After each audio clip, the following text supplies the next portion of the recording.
Hello there, my friend. Thank you for hitting play on today's episode of Stand Up. It's episode number 287. I've got three great guests joining me from Florida, Navy JAG officer, former congressional candidate Pam Keith, also author and journalist Michael Grunwald, and we will recap yesterday's day one in the impeachment hearing number 2 of Donald Trump. It's Bill B. in D.C. I am a man in a shed. It's time to stand up with me right now.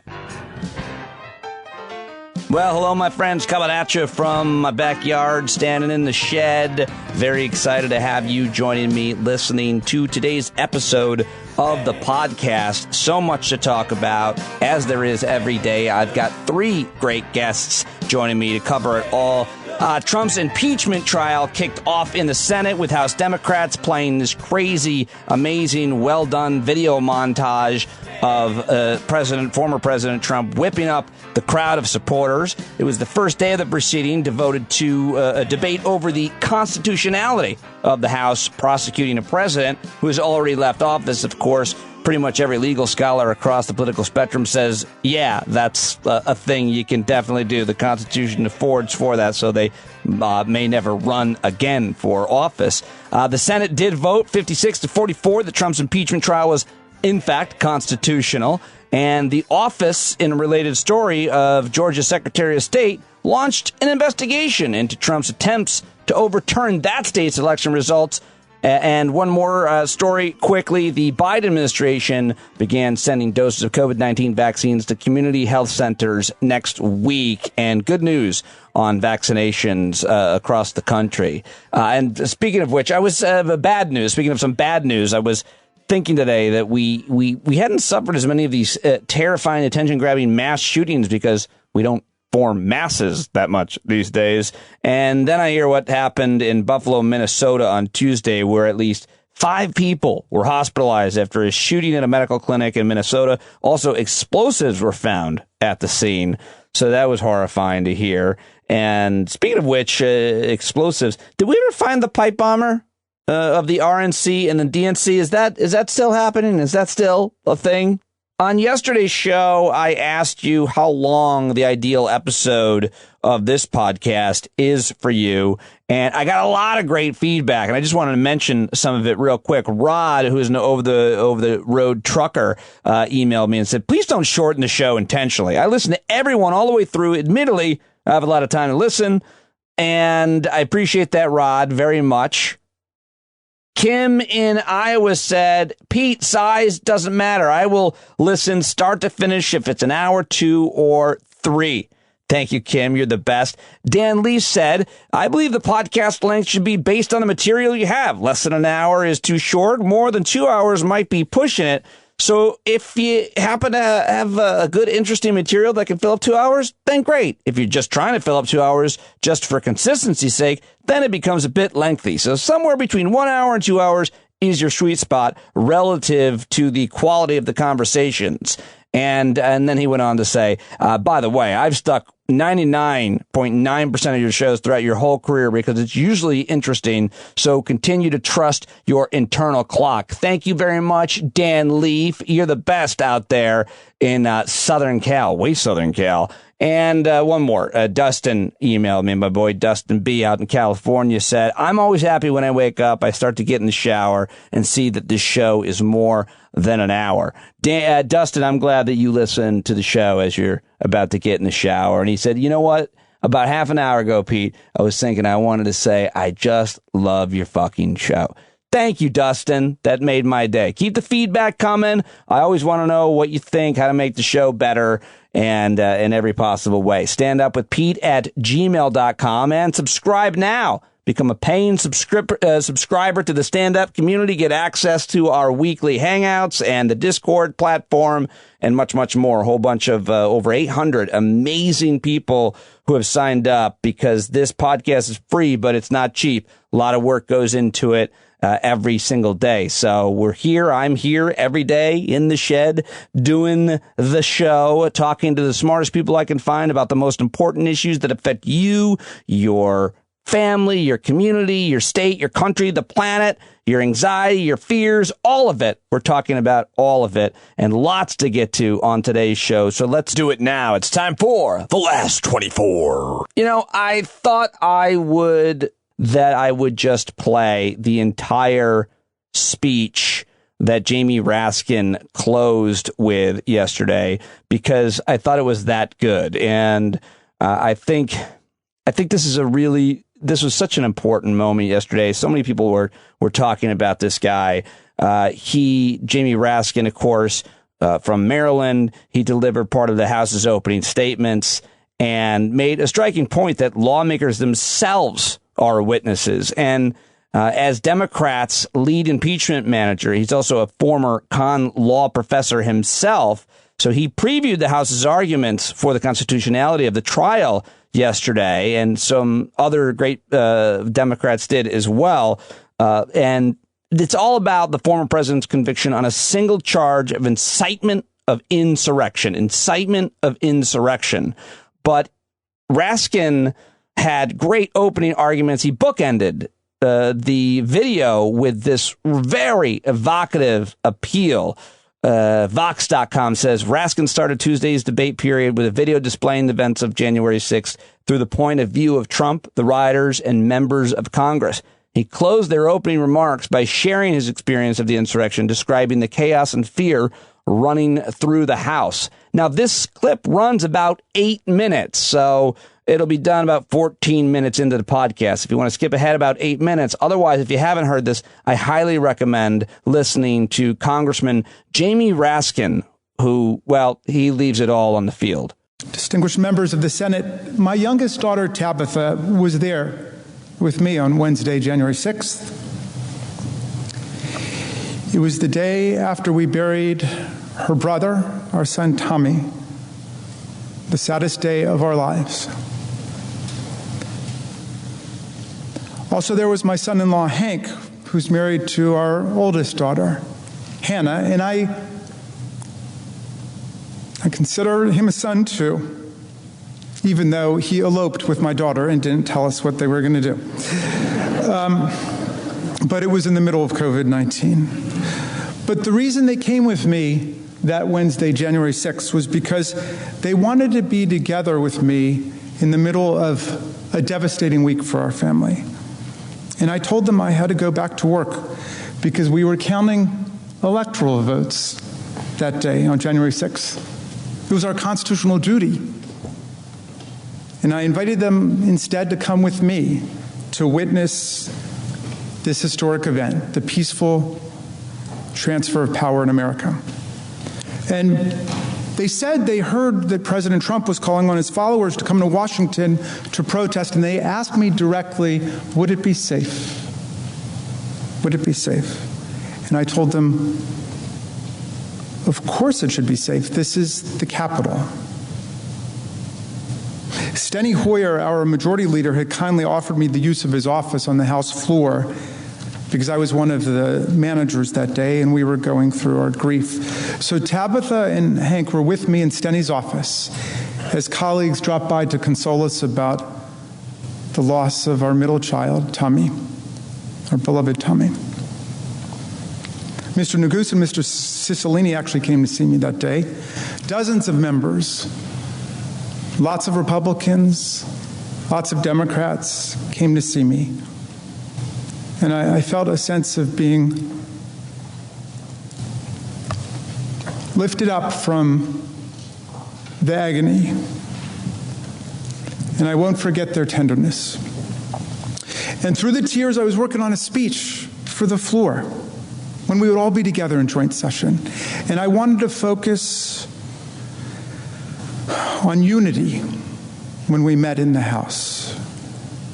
I quoted Abraham Lincoln's famous 1838 Lyceum speech, where he said that if division and destruction ever come to America, it won't come from abroad. It'll come from within, said Lincoln. And in that same speech, Lincoln passionately deplored mob violence. This was right after the murder of Elijah Lovejoy, the abolitionist newspaper editor. And Lincoln deplored mob violence, and he deplored mob rule, and he said it would lead to tyranny and despotism in America. That was the speech I gave that day after the House very graciously and warmly welcomed me back. And Tabitha and Hank came with me to the floor, and they watched it from the gallery. And when it was over, they went back to that office, Steny office, off of the House floor. They didn't know that the House had been breached yet, and that an insurrection, a riot, or a coup had come to Congress. And by the time we learned about it, about what was going on, it was too late. I couldn't get out there to be with them in that office. And all around me, people were calling their wives and their husbands, their loved ones, to say goodbye. Members of Congress, in the House anyway, were removing their congressional pins so they wouldn't be identified by the mob as they tried to escape the violence. Our new chaplain got up and said a prayer for us, and we were told to put our gas masks on. And then there was a sound I will never forget, the sound of pounding on the door like a battering ram. The most haunting sound I ever heard, and I will never forget it. My chief of staff, Julie Tagan, was with Tabitha and Hank, locked and barricaded in that office. The kids hiding under the desk, placing what they thought were their final texts and whispered phone calls to say their goodbyes. They thought they were going to die. My son-in-law had never even been to the Capitol before. And when they were finally rescued, over an hour later, by Capitol officers, and we were together, I hugged them and I apologized, and I told my daughter Tabitha,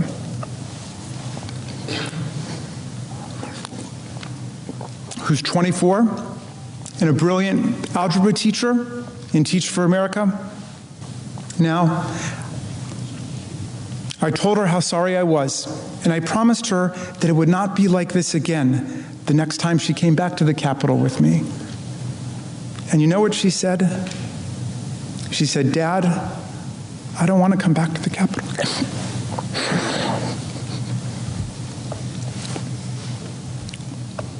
Of all the terrible, brutal things I saw and I heard on that day, and since then, that one hit me the hardest. That and watching someone use an American flagpole with the flag still on it to spear and pummel one of our police officers ruthlessly, mercilessly, tortured by a pole with a flag on it that he was defending with his very life. People died that day. Officers ended up with head damage and brain damage. People's eyes were gouged. An officer had a heart attack. An officer lost 3 fingers that day. 2 officers have taken their own lives.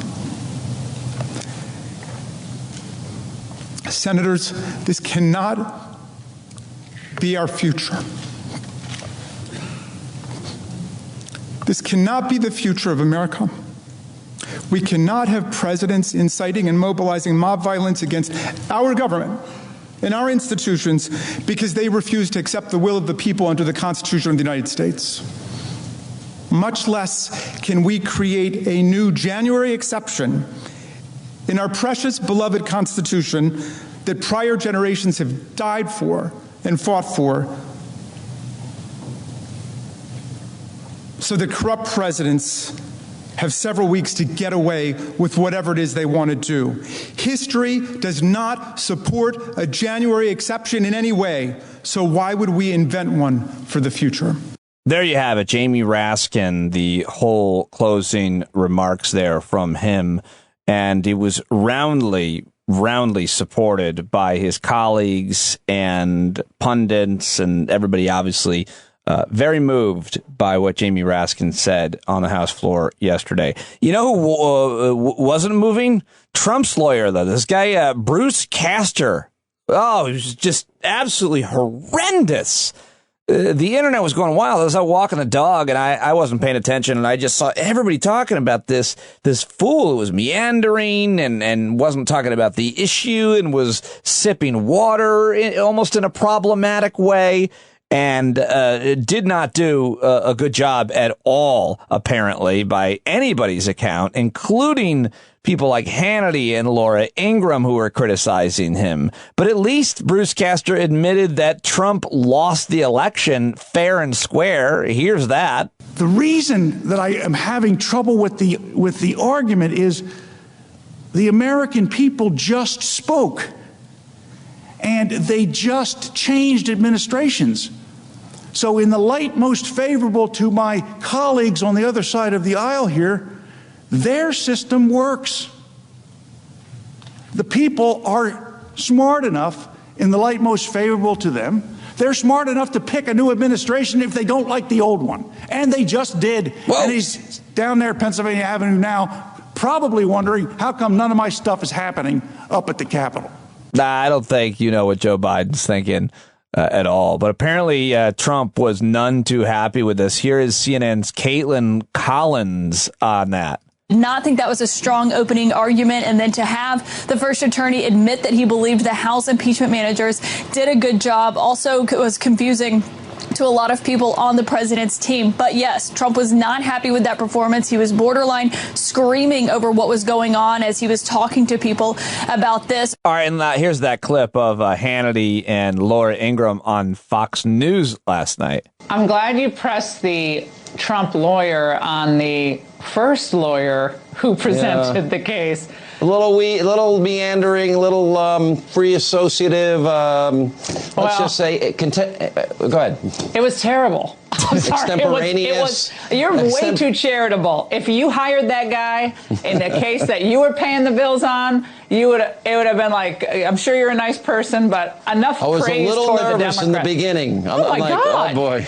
How much time could he spend praising the Democrats? The whole thing was like a walk down memory lane about how much he loves the Senate, and I mean, this was like story time at the trial. It was ridiculous. Oh, sorry. Hannity, nervous laughter from Hannity. Ugh. And here's everybody's favorite Trump impersonator and hilarious stand-up comedian, supporter, friend of the show, J.L. Covan, with his interpretation of Donald Trump on Bruce Castor on day one of the impeachment trial. Listen, of course, at JL Covan or on Twitter. You know, I have one rule. I have one strong rule with my powerful attorneys. Never hire a junior, okay? Because as I've learned from Don Jr., juniors are often pathetic losers with no talent. So when I saw Bruce Castor, I said, okay, we got Bruce Castor. Very good. And I didn't find out until I was watching the fake news today that he's Bruce Castor Jr., which is why I think he's one of the worst lawyers I've ever seen in my entire life. I mean, this guy has no talent. He keeps on board. I stopped watching my own trial because Bruce Castor Jr. is a total loser.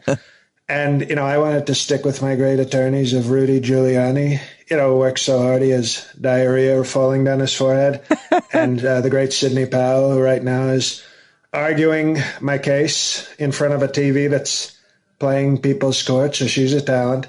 And then Jenna Ellis, you know, the great traffic court attorney lady. This was sort of a dream team, okay, and I got stuck with Castor Jr. Yeah, meanwhile, the Democrats, they had this guy, Joe Negose, and I don't want to get to, you know, I looked at him on the screen. I said, who's that African-American in, you know, melatonin? My wife said to me, Negose. And I thought, I don't think you can say that, darling, not in front of polite company. So I thought she mispronounced it. So we're just calling him the N-word lawyer. You know, and that's to be PC. Okay, and I don't like to be PC, but if I don't say that, they'll go, I can't believe you said that, sir. So we're having a great time. We're going to win because there's tremendous cowards in the GOP Senate. And we wanted nothing but nonviolence and peace, okay? Total peace. Except on March 4th, which Q is predicting, and I heard this from Martha Taylor Greene, or whatever the hell her name is, that Q is predicting on March 4th I'll become president again. So, when that happens, let the rivers of blood flow through Chocolate City. But I only say that as like a dessert metaphor, okay? Not as violence. But no buildings will be left standing in Washington, D.C. on March 4th. God. Total free speech, total metaphor, and we'll see what happens. Mitch, you have anything? All right, then he goes to his Mitch McConnell. Check it out atjalcovan.com and hire him. Oh, well, Jake Tapper on CNN, who I always like the Tap Man, he basically said, let's not act like anything would have changed if there was violence. You still wouldn't have any more than very few Republicans in the Senate support to convict him in the trial. Here is the Tap Man. 5 people killed that day, dozens more maimed for, injuries, wounds that they're going to have forever. 3 fingers lost, an eye lost, brain damage. What if a member of Congress or Vice President Pence, God forbid, had been killed? I honestly don't think that anything would be different on the floor of the Senate. All right, lots more to say and play, but it's time for the news dump because I've got 3 great guests and I want to get through the news dump and bring you my conversations for today. The news dump, where it's not politics, it's not COVID, but it's a lot of other important and undercovered stories. Let's start in Canada, where a new and more contagious coronavirus variant has been recognized and making its way around the world. So Canada has planned to impose a new restriction as of next Monday. People reaching the Canadian border by land will have to produce a negative coronavirus test taken in the past 24 hours before being allowed into Canada, according to Prime Minister Justin Trudeau, who made the announcement on Tuesday. Of course, Canadians can't be barred from re-entering, but they could be fined up to $3,000 if they don't show negative tests. The government can then demand and ensure a rapid and complete follow-up to make sure that they're getting tested and that they're being properly quarantined, that they're not putting at risk the safety of other Canadians by returning home without a clear negative test, according to Justin Trudeau. That's in Canada. Now let's head just south to Washington State, where a 22nd person in the U.S. has died in an avalanche this winter. Sadly, this was a Washington State trooper who was killed while snowmobiling with friends. Steve Hoole, 51 years old, a 30-year veteran in the Washington State Patrol, died Monday in a snowmobiling accident and an avalanche. The WHO, the World Health Organization, has ended the Wuhan mission and has decided, come to the conclusion that the origin of the coronavirus was as they thought it was, jumping from animals to humans, not a virus leaked from a Chinese lab. But don't tell those that conspiracy couple that was on Real Time with Bill Maher last weekend. How about this one? Aunt Jemima has a new name. That's right. Quaker Oats releasing a new name and logo for its Aunt Jemima products, finally retiring the racist stereotype that has adorned its pancake mixes and syrups for decades, according to CNN Business. The name Aunt Jemima, long criticized as a racist caricature of a black woman stemming from slavery, will be replaced with the Pearl Milling Company name. That's what they're calling it now, Pearl Milling Company. And it's got like the same font and colors, but it's probably some kind of weird graphic mind trick that it looks like you recognize it as Aunt Jemima, but it's not. It's Pearl Milling Company. And apparently a spokesman for the parent company, PepsiCo, of course, said, "We're starting a new day with Pearl Milling Company." That's how I imagine he sounds. A new day rooted in the brand's historic beginnings and its mission to create moments that matter at the breakfast table. Moments that matter. You're creating bubbles of trouble and diarrhea and fights over syrup. Crappy syrup, anyway. Use real maple syrup. Who doesn't use real maple syrup? I'll tell you who. My wife. Crazy. It's insane. Apparently, the Super Bowl ratings were a disappointment. Super Bowl averaged 96.4 million viewers across TV streaming, according to CBS. That number was down from last year's Super Bowl, which averaged roughly 102 million viewers across Fox and streaming. I guess it's because the game was never really very competitive. And this is a crazy story, but a driver survived when his pickup truck plunged about 70 feet off a slippery interchange exit ramp in Wisconsin. There's video of it. Did you see this video? When deputies arrived, they found the pickup upright in the right shoulder of the westbound I-94 lanes. Two people were already trying to help the driver, who was conscious and breathing. The man was taken to the hospital to be evaluated. But wow, that is quite a story that guy's going to have for the rest of his life. Dude, I fell 70 feet in my car. No way, Mike. Come on. Yeah, I did. It's in the news. You can see the video. And finally, here in the news dump, sad news, found one of the founding members of the Supremes, Mary Wilson, died at 76. She was a trendsetter who broke down social, racial, and gender barriers, according to her longtime friend and publicist. No cause of death was given. All right, coming up, I've got Pam Keith, who I had a great conversation with. I always love talking with Pam. And then before that, and after this first conversation with Bill Boyle, I've got Michael Grunwald, who wrote an amazing book called The New Deal years ago about Obama's stimulus plan. He's the perfect guy to talk to about the COVID rescue plan, and economics, and renewable energy, and so much more. We had a great talk as well. But right now, it's time to talk to a longtime listener and caller, a well-sourced and connected businessman who lives in Washington, D.C. with his wife and son. A voracious reader, lover of history, and listeners always love his take. I think Bill's analysis is as sharp as anyone you hear on radio or TV. He's got well-placed friends across the federal government who he's always talking to. And as far as I can tell, he's not in the CIA. I really do think he owns garages in D.C. Follow him on Twitter at BillB in DC. And if you're in D.C., look him up and tell him Pete sent you. Hi, Bill Boyle. How are you, Pete? I'm good, and I didn't get to watch as much of the hearing today as I wanted to because I made secondary choice to live my life. Yeah, but bad idea. I guess I missed a lot. I've gotten mostly caught up on it, but you saw a lot of it. My first question to you is, when you watched that 20-minute video, what was your reaction, and what did it feel like? You experienced a little like PTSD about that day, which was so horrible in your town? You know, I mean, it didn't feel like PTSD only because it's never really gone away. You know, it's not like this is some sort of recall when I see this stuff. I mean, you drive downtown anywhere near the Capitol building and the fences and the barbed wire are still up. So we're kind of still in it.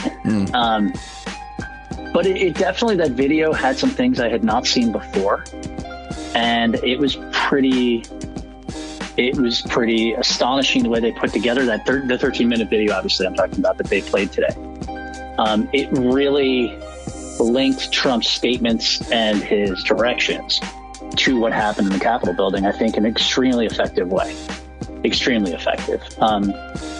You know, this was not the last impeachment that was sort of bumbling and kind of disjointed. Just a good couple of hard right hooks to the face, you know, politically, is what Raskin pulled off. And I thought it was really excellent. And, you know, I think they couldn't have made their case any more clearly than they did. Do you think any senator will change his or her mind and vote to convict Donald Trump as a result of this hearing?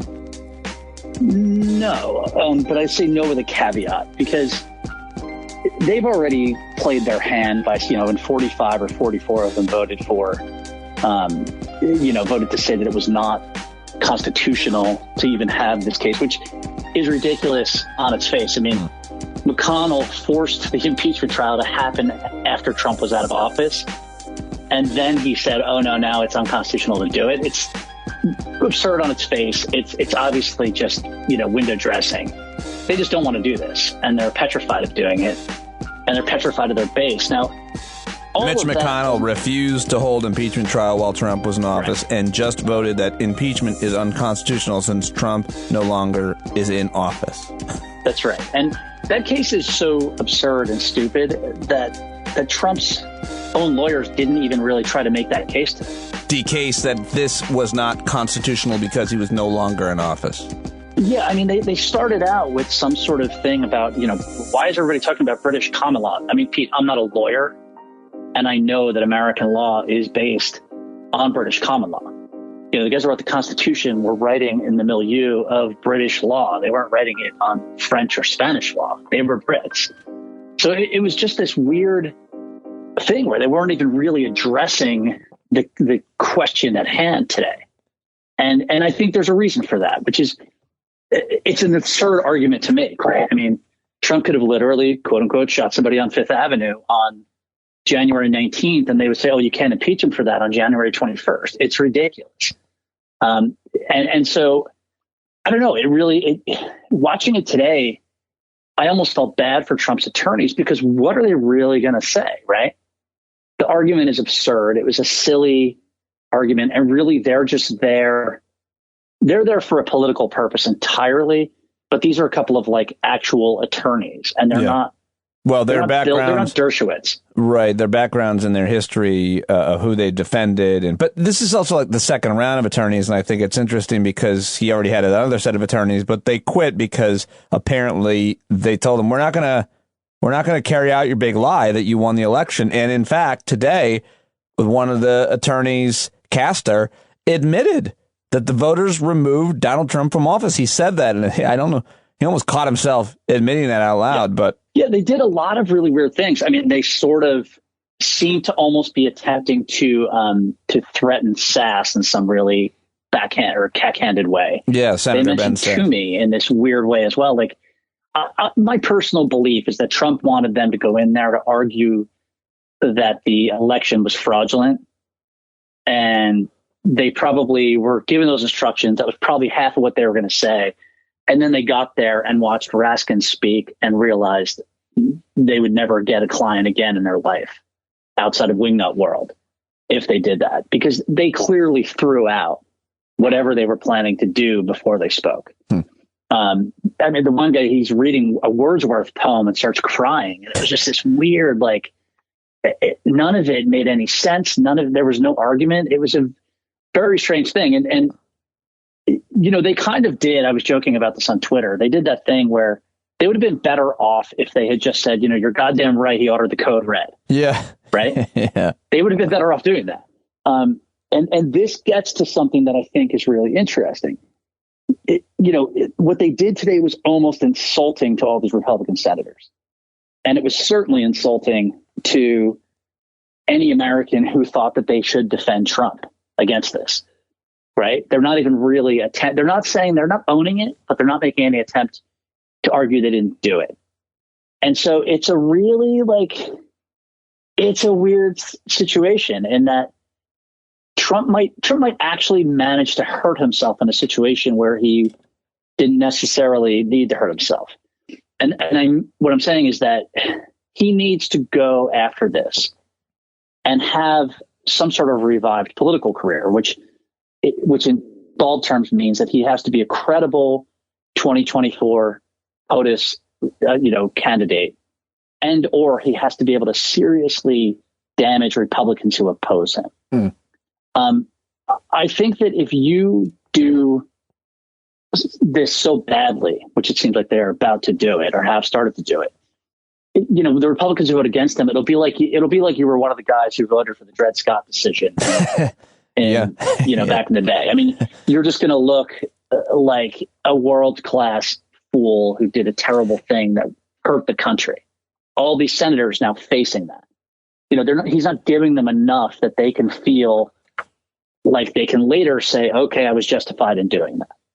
And so I think that Trump is going to is hurting himself. He's hurting his ability to be a political powerhouse in the future. I think he is stepping on his own dick, to put it bluntly. And I think it's fascinating. Honestly, it's a classic Trump production, right? Badly planned, badly thought out, with no regard for what the realities are. And it's going to end up being a failure, I think, although he does not get convicted. Well, yeah, it depends on how you look at it, but it's very Four Seasons landscaping. Yeah, exactly. It's very Trump casino, right? Well, the larger question, of course, is what does it change? How does it affect public opinion? How does it affect the political fortunes and futures of those currently in office? And you texted me this morning that you disagreed with Eric Siegel's political analysis, which I often do as well. A lot of people do, about the impeachment trial. And do you remember specifically what he said? Because you actually sent me a few points this morning about it, which was interesting and I think accurate. Yeah, it was more that I just, like, people look at this and they kind of go like, oh man, Trump is going to get away with it. And that's the end of it. Right. And, the Republicans are going to blow him off and that's the end of it. And I'm obviously greatly simplifying Eric's argument, but the bottom line is that what's happening right now is that Trump can win on whatever it is, Friday, but he can still lose also. And the GOP very definitely can lose. In that, again, for Trump, this is all about power. And by the way, political power for him translates into him being able, on some level, to rebuild his financial empire to some degree, right? If he is toxic in every possible way, hard for him to borrow money. It's hard for him to get business partners. Yeah, and that's, I don't want to go down too far down that road, but it is interesting just to see two recent headlines. But today, Palm Beach, Florida, where Mar-a-Lago is, they're trying to expel him, maybe. And for a long time, but most recently, I just saw a headline about how someone had won a court case to get his name off one of the buildings that he'd licensed his name on, and I forget which it was. But I mean, like, he's going to have a hard time living, much less making money. And I used to argue, well, you can go into one of these deep red districts or states or cities. I don't know if I ever brought that up with you or others, but people said it's still going to be hard for him. But anyway. Yeah, well, there's less money there, and he doesn't need $100 million. He is going to have a $1-point-something billion due in the next 2 or 3 years. On top of that, Vornado in New York is looking to leverage him out of the buildings that they are in deals with him in New York. And those are some of his biggest cash earners. Really? So, Vornado wants him out, and Vornado are not people to mess with. They want him out. He's out. And what they're basically saying is, we're going to cut off his money. In other words, his income from these buildings.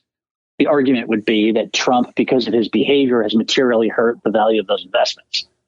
I'm sure there's language in those deals that he made with them that he can't do that. Well, waters down to how much people will pay to see him speak and his media network, if he can get that up. Yeah, but that's, if he's getting $1 million a pop for every speech he makes, it's not enough money.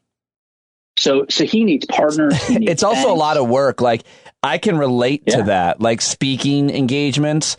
In terms of the kind of work, in terms of, money, he was making money in his sleep. That's actually labor. Can make fun of speech and performance, but you got to go to a place, show up at the place. And you're absolutely right. I mean, it'll be more attuned to a concert type of revenue than speeches. And he could, but even if you did tons of concerts, it's not that much money. Exactly. There's a lot of overhead too. He's got to pay. Exactly. And he still has, you're right. It's a good point. Yeah. Yeah, I mean, his hotels are already getting slammed. I mean, the Trump Hotel in D.C., journalists keep going in and taking pictures of the lobby, and there's 2 people in the restaurant and 0 people in the lobby. But for him, in other words, for him to revitalize his brand, he needs to be powerful politically to some degree the way he was before. Well, what's going to happen, I think, with this is that just winning the Senate vote isn't going to do anything for him. Just winning the Senate vote on impeachment is not going to do anything for him, not much. And winning in this way where everyone looks at those senators and thinks, you scumbags, you fools, the guy obviously did it and you let him off the hook. Yeah. That's not going to appease the Republican base, the hardcore base of about a third of the GOP or half of it that's for Trump. Those senators are still all going to go through hell anyway after that. But Trump is not going to regain the kind of control he had of the GOP before, right? He's not. He's not going to regain anything because of what we're talking about. Like, I just think that every day, all I want to do is shout everywhere I can. He's off Twitter. Twitter was everything for him. It was everything. Right. So was Facebook and any other place that he had a way to speak. And he is quiet. He's got nothing. Yes. Imagine if he had Twitter today during that hearing. But the point being, what you're saying, I mean, I just don't think he's going to have any control over these people. They're part of the cult. He is their Lord and Savior. I get it, but he can't talk to them. Well, that matters because he'll find ways. He'll find ways to talk. Will he win? What are the ways? Sure. Why hasn't he yet? He hasn't yet because he is facing impeachment now. He's also waiting to see if he gets indicted in Georgia. He's also waiting to see what the state of New York does with those charges related. Yeah, but those kind of legal cases are going to carry on for a long time. So when is he going to find his voice and where? I've read. How come he hasn't been on one network? How come? Well, we're definitely waiting for impeachment to go through. But the bigger thing is that I have read that his people, quote unquote, are talking about starting his rollout in March. And I think you'll see him a month from now, he'll start sticking his nose up for sure. He'll try to rebrand himself. He'll start doing little rallies, that sort of thing. Yeah. The problem is that is going to actually continue to antagonize a third of the GOP, right? It's going to, Biden's going to ignore him, make him look smaller. Biden's going to probably do well with the vaccine and get that rolled out. The economy is going to recover from that. Trump is going to he's going to look like Joe McCarthy after, the Army lawyers destroyed him in front of the country. And he retain some power? Sure. But the way this is playing out to me, and this, again, going back to Eric, is that Eric, is very pessimistic about all this stuff for excellent reasons. But I think that concentrating on the impeachment vote is not that important. I think what's going to happen for the next 16 hours over the next 2 or 3 days, what happened today is going to happen again and again and again. The House managers of the impeachment are just going to have video. They're going to have testimony. They're going to have, explaining what happened, how it happened, who did it. They're going to have, videos of the officers who lost fingers or eyes or their lives. It's going to really pound home this message. And, there's polling out there that when Trump's people talk about setting up a third party, right, a Patriot Party, about a third of Republicans say they would join it. About a third say they might join it. And a third say they actually won't join it. That last third is really crucial because what's going on now in the impeachment trial and what Democrats clearly have correctly, decided to do with this, it's like a wedge inside the GOP that's peeling parts of that last third off.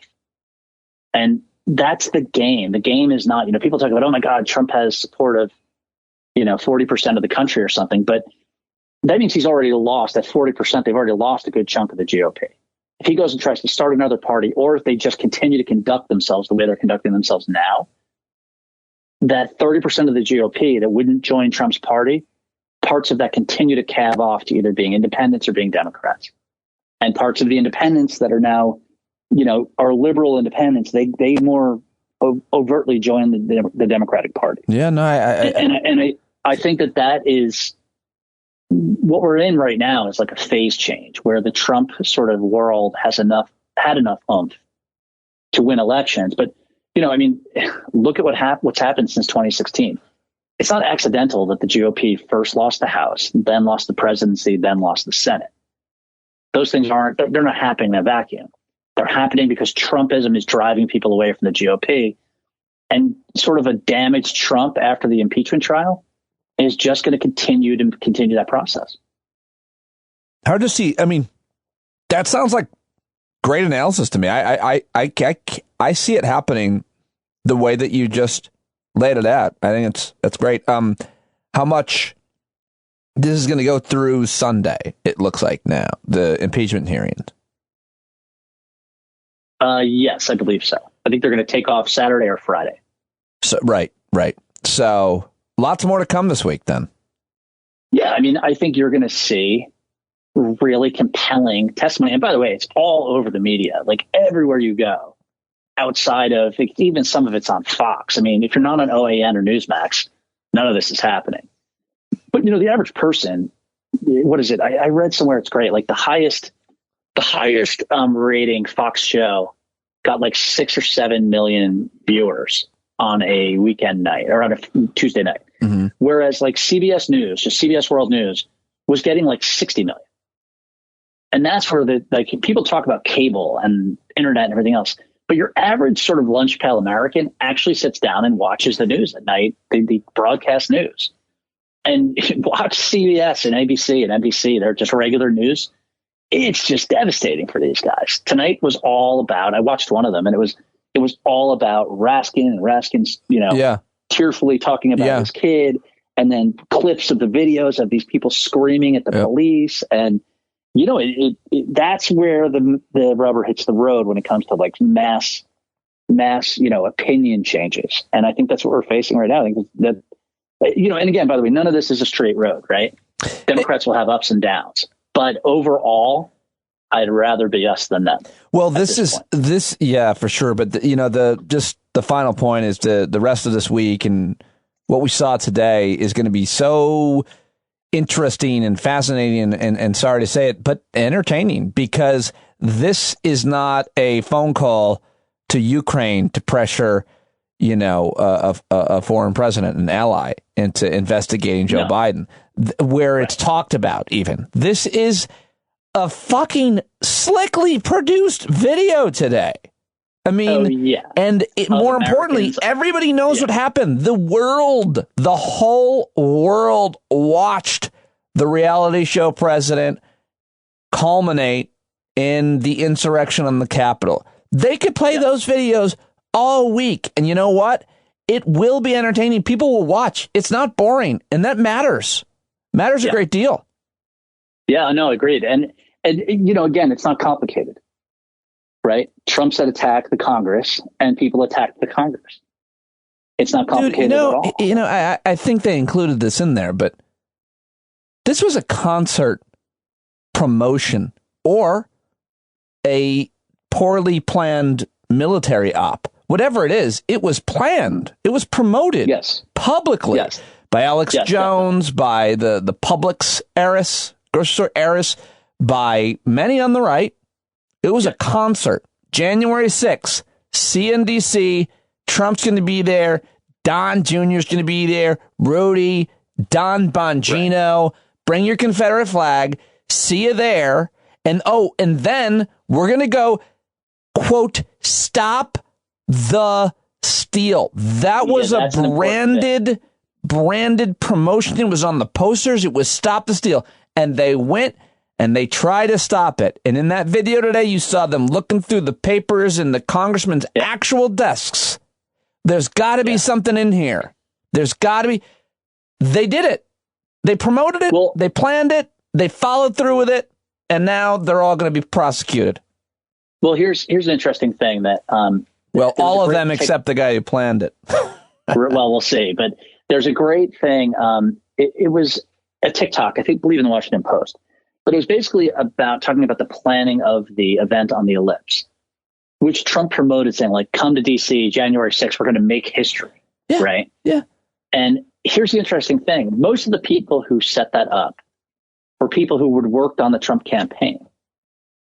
The earlier, and a lot of them came in later in the last couple of weeks before the event started, and they spent a ton of money. And we're going to find out at some point where that money came from to put up the stage and the nice sound system and the lighting and everything else.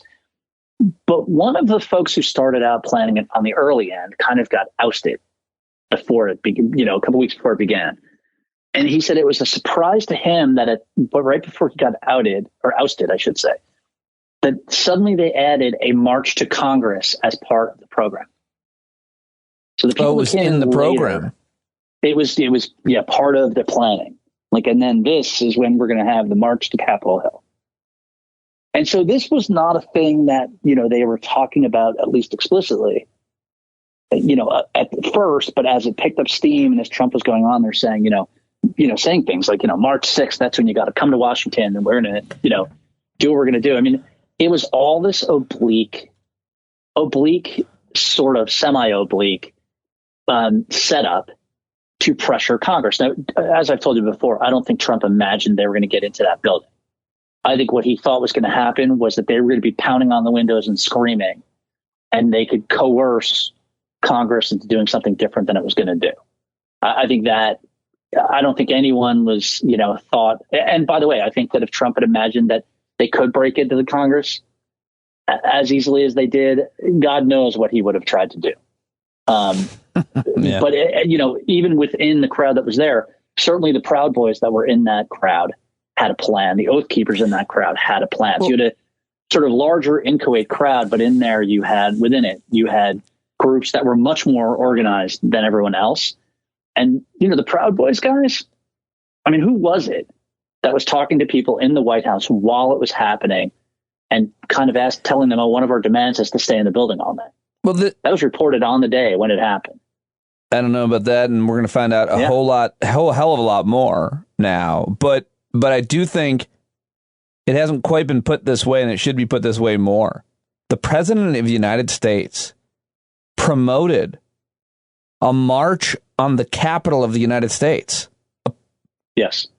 The President, I mean, usually these types of things in American history are promoted by activists or other organizations, whatever. But the President promoted a protest and basically an attack on the capital of his own country. And I think it's worth looking at it that way because of how unprecedented it is. But the other thing that I think is really interesting that we're learning and that we're hearing about, when there was going to be planned rally of any sort, and there's a lot of historical precedent for this, but back, when was it? In Lafayette Park? When was that? I mean, they were prepared with all kinds of layers of federal security because they knew there was going to be a thing.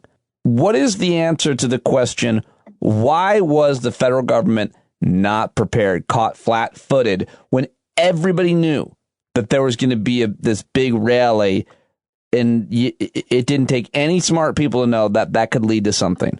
Like, why were they so prepared this summer for Black Lives Matter protest, and prepared all over the country, by the way, but completely unprepared on January 6th? Why? I think that's the final question now for you and I, and that needs to be really fleshed out and answered.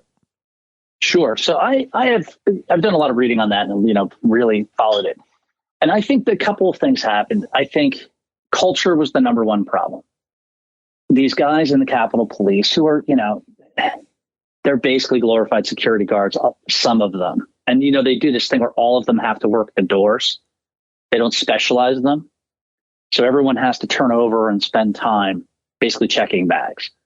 So you get an organization where, no one's really everyone's a specialist, but everyone also has to act as a security guard. I like that. That should be in every company and corporation. Everybody should empty the garbage. It's terrible in this instance. I hate hierarchy. Go ahead. No, but in this case, you need people who are spending all their days building up years of experience in one thing. And when you don't take an intelligence analyst and have them working as a janitor. It's stupid. You get a dirty floor and you get less. The intelligence isn't as good. And so I think there was culture. They couldn't imagine a group of people who, on some level, many of them sympathized with, actually kicking their ass and throwing them out of the way. They could not imagine that. So there was a failure of imagination for starters. There's that, but Bill, isn't there just not the order coming down saying, on this date, there's going to be a big rally, let's be ready? I mean... Yeah, but Pete, culture always wins. And in this case, there were intelligence reports that should have warned them. There were obvious things you could read on Twitter, and forget about intelligence reports. If they had picked up the phone and called me, I would have warned them, and I have know nothing else than what you read on Twitter. All these reporters that cover the conspiracy stuff, the QAnons, they all knew. Yeah, exactly. Everybody saw it. Yeah. But if your culture is that these are not your enemies, then you're not going to see them as enemies until they're punching you in the face. And that's clearly what happened. It's obviously what happened. They just didn't. And I do think that, there's this thing about the letter that the Pentagon wrote that said the National Guard in D.C. can't do X, Y, and Z. That letter was actually in response to a request from the D.C. mayor because of what happened in Lafayette Park. So there was part of this is that there was less of a beefy response right off the bat. In part, and again, to be clear, this is Trump's fault because Trump had gone so wild with security over the summer. And there was such a backlash against that the city itself was saying, whoa, we don't want a bunch of guys who we don't control walking around with assault rifles. So that's part of it. I do think, though, in the end, I think if you went to if you're these guys and you're friendly with the Trump White House and you say, hey, we really want to build up, we want resources to back up what's happening at the Capitol building. I don't know whether there's ever going to be any explicit order not to. But again, this is now not just culture of, I'm a white guy, a cop. No other white guy is going to attack me. I think there was also a little bit of you know, I don't want to go to this White House and look like I'm weak or lame by asking for more support. Wow. Particularly not support to defend Congress, right? Like, are we going to find something that somebody did that made it less likely that Congress would be well defended? Probably. But I don't think there's some grand conspiracy here. I think most of it is just, you know, that who had an interest in defending Congress? Nobody in that White House. So are they going to go out of their way to make sure they had things at their disposal to defend it? No, they weren't. And part of that is because they wanted them to feel pressure. I just don't think there was an idea of like, we're going to get people in the chamber. No. Bill B. in D.C., I'm glad that you're watching it today. I liked seeing your tweets. I appreciate you joining me to talk about it tonight. I'm going to be in contact with you all week. Always love to hear your point of view. All right, buddy. Things. Thank you. Cool. Thank you. All right, that's Bill B. in D.C. on Twitter. Look him up. Head down to D.C. Maybe you'll get a discount on parking. Okay, so next up is a guy who has not been on the podcast yet. He joined me several times back in the days on the SiriusXM show. He's a very respected writer and journalist and author. He was a staff writer for the Boston Globe. He was a national staff writer for the Washington Post, a senior national correspondent for Time Magazine, where he won the George Polk Award for national reporting and many cover stories there.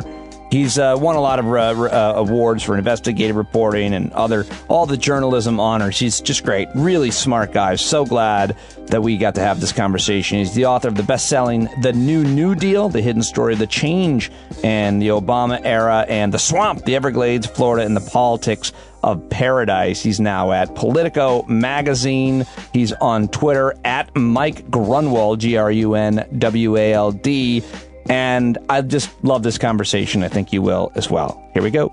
Michael Grunwald, great to see you. Excited to have you on the podcast. Always one of my favorite writers and journalists since I discovered your work, I think over 10 years ago. Thank you for joining me. Well, thanks so much for having me, Pete. It's great to be back.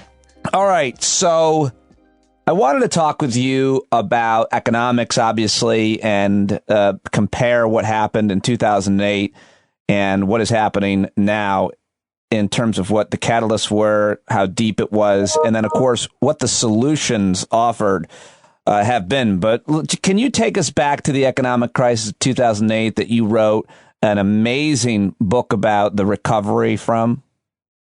Wow. Yeah, it's like post-traumatic stress, right? I know, but it's not as bad like that. It's almost not, because it wasn't as bad as this.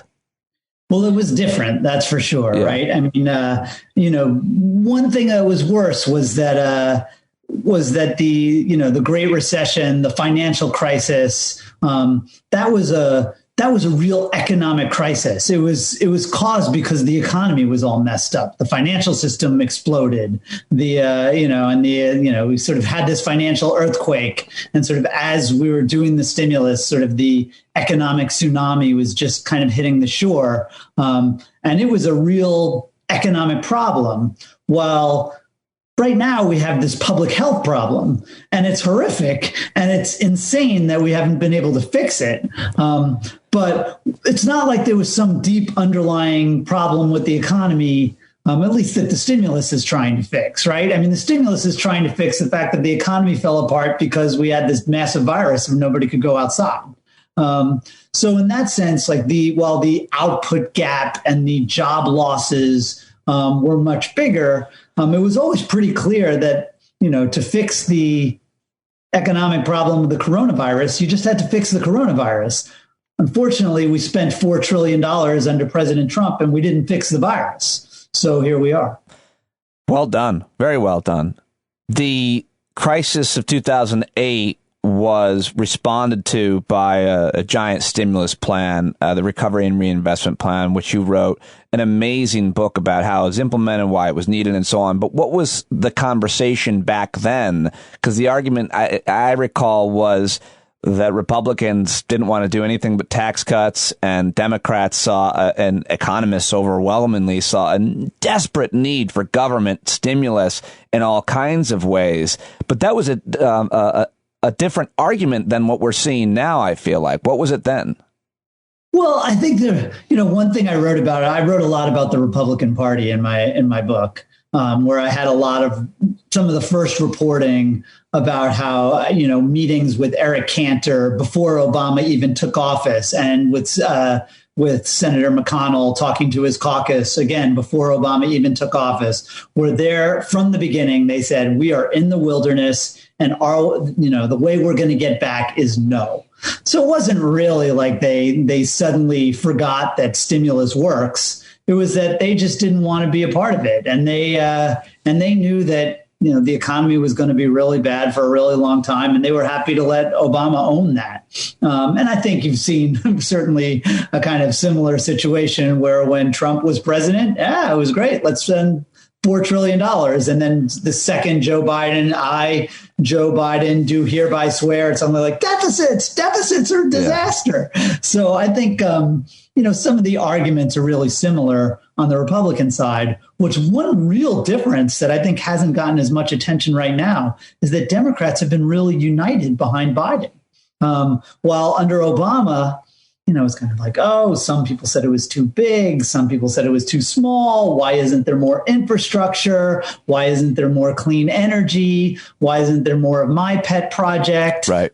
Is there too much pork in it? And so there was this kind of cacophony where you had the Republicans just saying big government, big spending, big mess. And you had all the Democrats quibbling about it. So, the media just covered it like a big mess.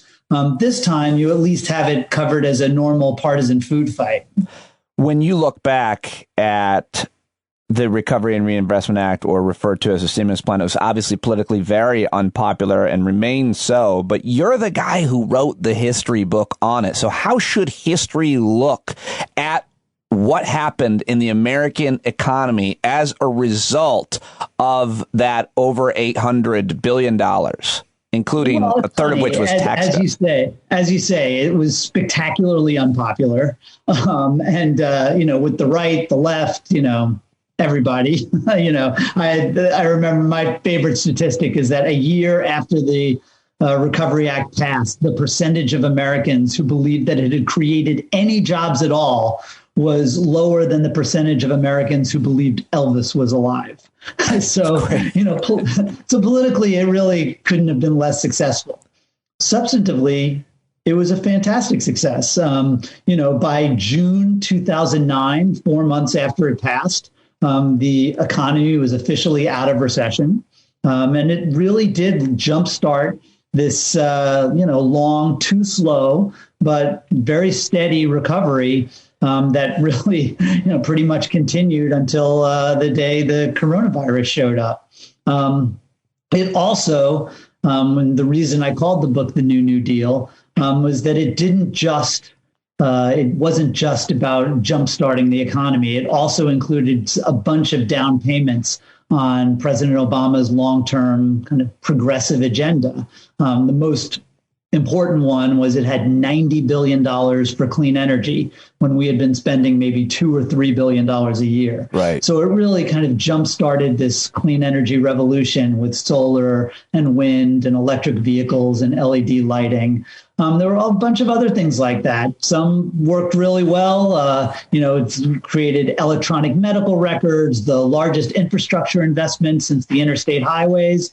Some of them, there were some problems. High-speed rail didn't turn out the way people had hoped. But again, it wasn't just let's fix the problem of today. It was quite forward-looking. But all you heard, if you remember, I mean, you do, obviously, I do, because we were covering it. But at that time, in terms of the $90 billion, all you heard about was one company, Solyndra. And your book helped really me understand how government works and how the private sector advised government which investments to make. And all these private sector investors, these total capitalists, were saying, invest in this company, Solyndra. And so the federal government did that, and it didn't work out. But so many other things did, and there was investigations, and it was acted like it was a scandal. Can you just give me one response to how that played in the echo chamber of media, much less Congress?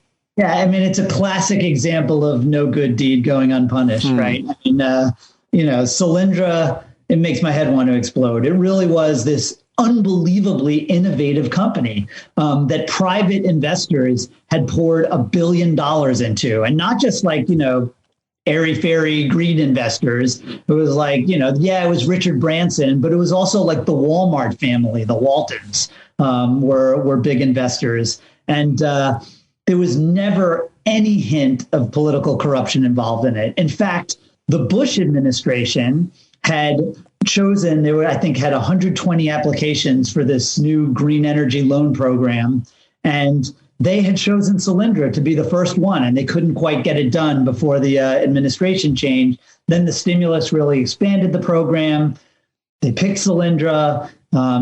They built a factory on time, under budget. It worked really great. They had this very cool technology where instead of the solar panels that we all see today, they kind of looked like kind of little lizard ladders. So they could get the solar all around an entire rung of the ladder. Yeah. Anyway, it was a very expensive technology, but at the time, solar was super expensive. The reason Solyndra failed was that solar got cheap. And that's why we've had a, 40-fold increase in solar installation since the stimulus happened.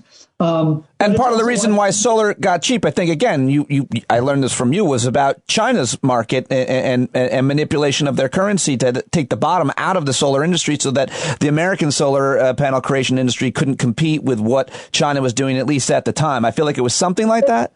I think that's true, but it wasn't really so much what they were doing with their currency. It was what they were doing with their stimulus. They were stimulating solar, and the U.S. was too. The U.S. was giving grants for people to go solar, and it's been an incredible success. My full disclosure is I have solar panels on my roof. They're going to pay for themselves in 8 years. Yeah. And that is sort of how the world changes. And the idea of the stimulus, particularly the green energy stuff, was they weren't going to pick, they weren't going to say, we're just going to do solar or we're just going to do Solyndra. They're saying we are going to do alternatives to fossil fuels. We're going to try to move towards a, net zero economy. And we're just going to throw money at the various technologies and let them all fight it out. And some of them are going to win and some of them are going to fail. And so solar won, Solyndra failed. LED lighting won, wind won, electric vehicles won with, they put $2 billion into these batteries that are now, you're seeing them all over the place and not only just in cars, but also in our grid. So these things really did help change the country. Yeah, I don't know if you can finish this sentence. You kind of already did. But as a result of the investment into renewable energy by the Democrats, mainly the Obama stimulus, if you will, as a result of that $90 billion investment, what do we have today? Well, today, more than half of new electricity generation in the United States is renewable.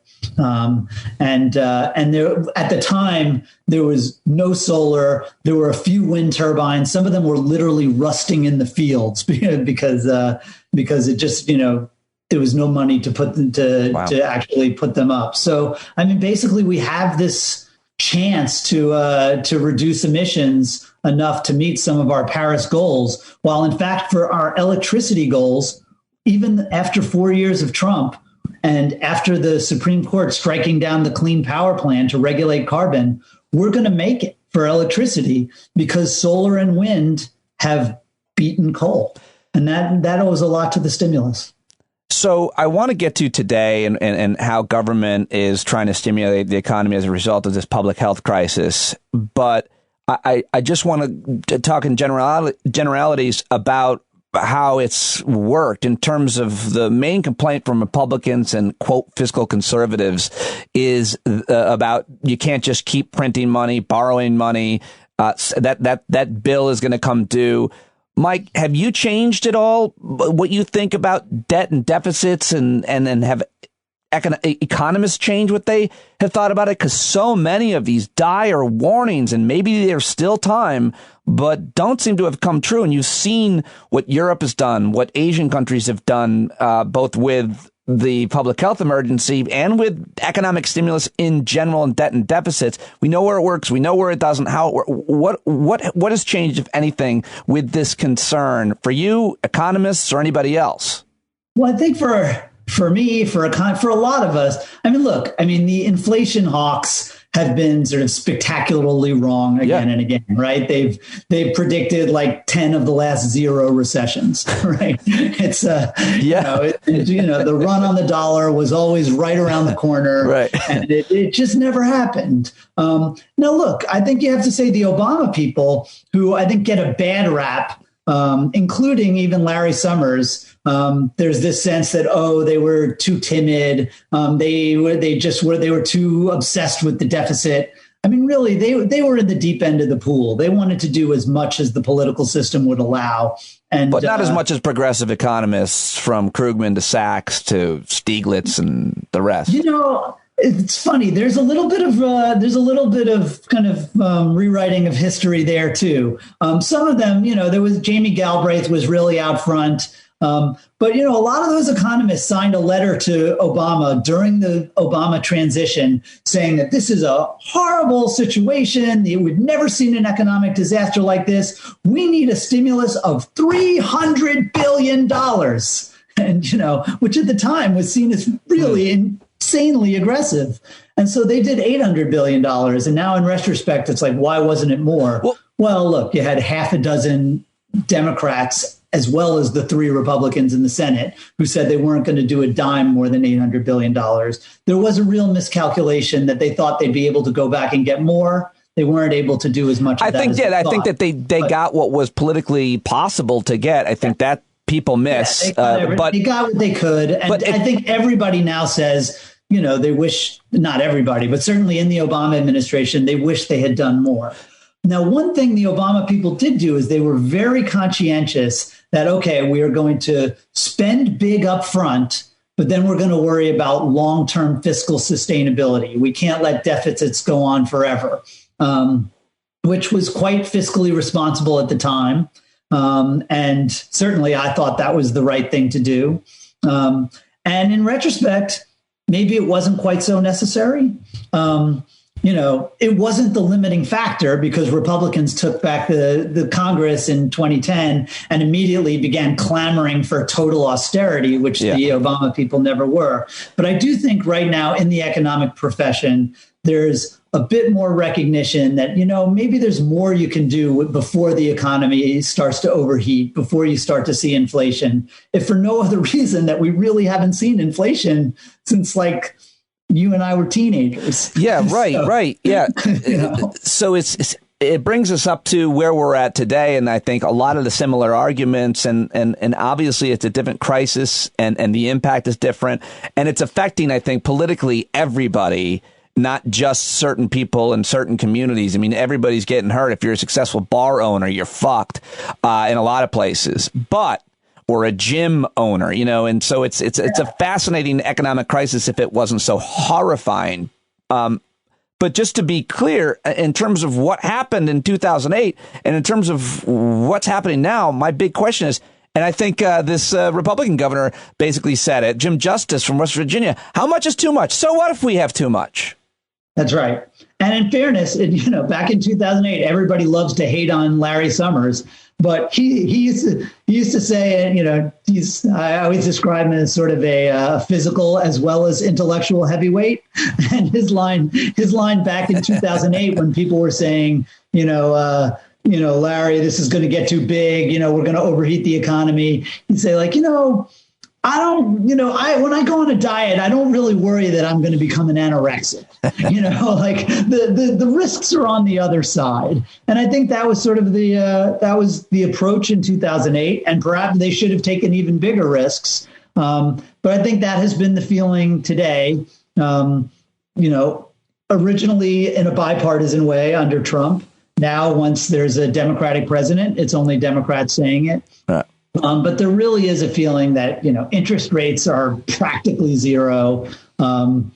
And remember, the worst thing for any budget, certainly for what really makes deficits big is recessions. When people don't have jobs, when corporations aren't paying taxes because they don't have profits, your budget goes to hell. That's just what happens. So the first thing you got to do is fix the economy.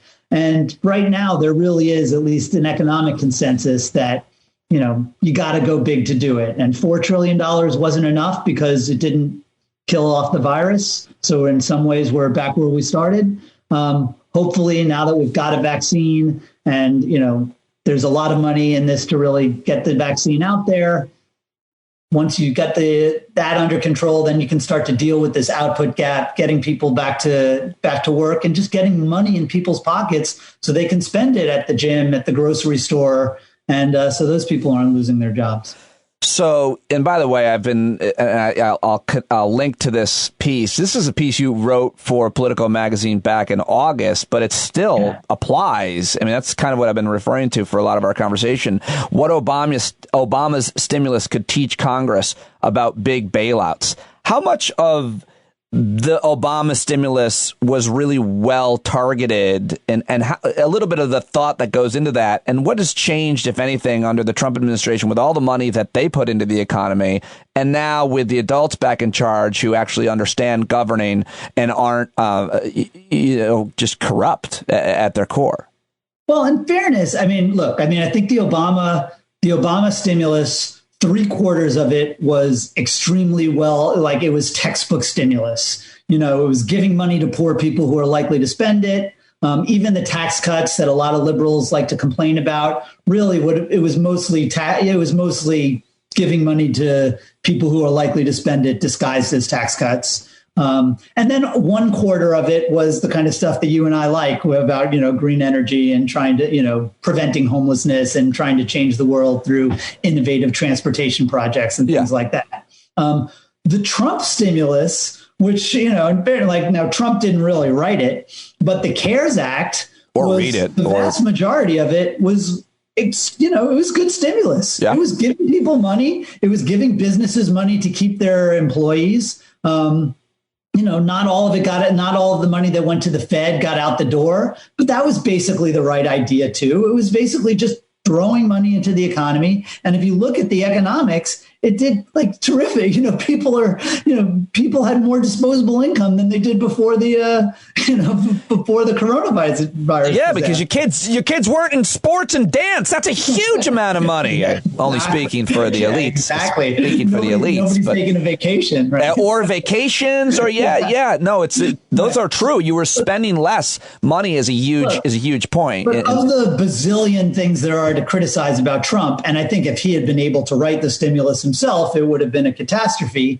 But the actual $4 trillion that went out the door was basically stimulus. Almost none of it was the kind of long-term stuff that we talked about. With it definitely has not been a new deal. And there was that one, the one bit of policy that was in the Trump stimulus was that horrible giveaway for real estate investors, including certain real estate investors who, Also a huge carve out for an unknown pillow maker, which I just made up. Just made that up, but it sounds legitimate. Probably. So let me just stay in the past once for one more question. And I really want to hear your views and thoughts on looking forward, especially when it comes to the climate crisis and what some call the Green New Deal, or what can be done there. But just looking back at the Trump tax cut and understanding the economics of that, a lot of people have some snappy tweets and framing of it, and I think it's probably true. But basically, they cut taxes for wealthy individuals and companies overwhelmingly a tremendous amount. And what that did was it meant that money wasn't coming into the government anymore, and they didn't cut spending at an equal rate. Even I can understand simple arithmetic. Of course, the argument is the tax cuts create growth, and sure, it juiced the economy, obviously, in the short term. But I just wanted to ask you about those tax cuts and what they meant to the economy, and of course, to the argument. Yeah, well, certainly.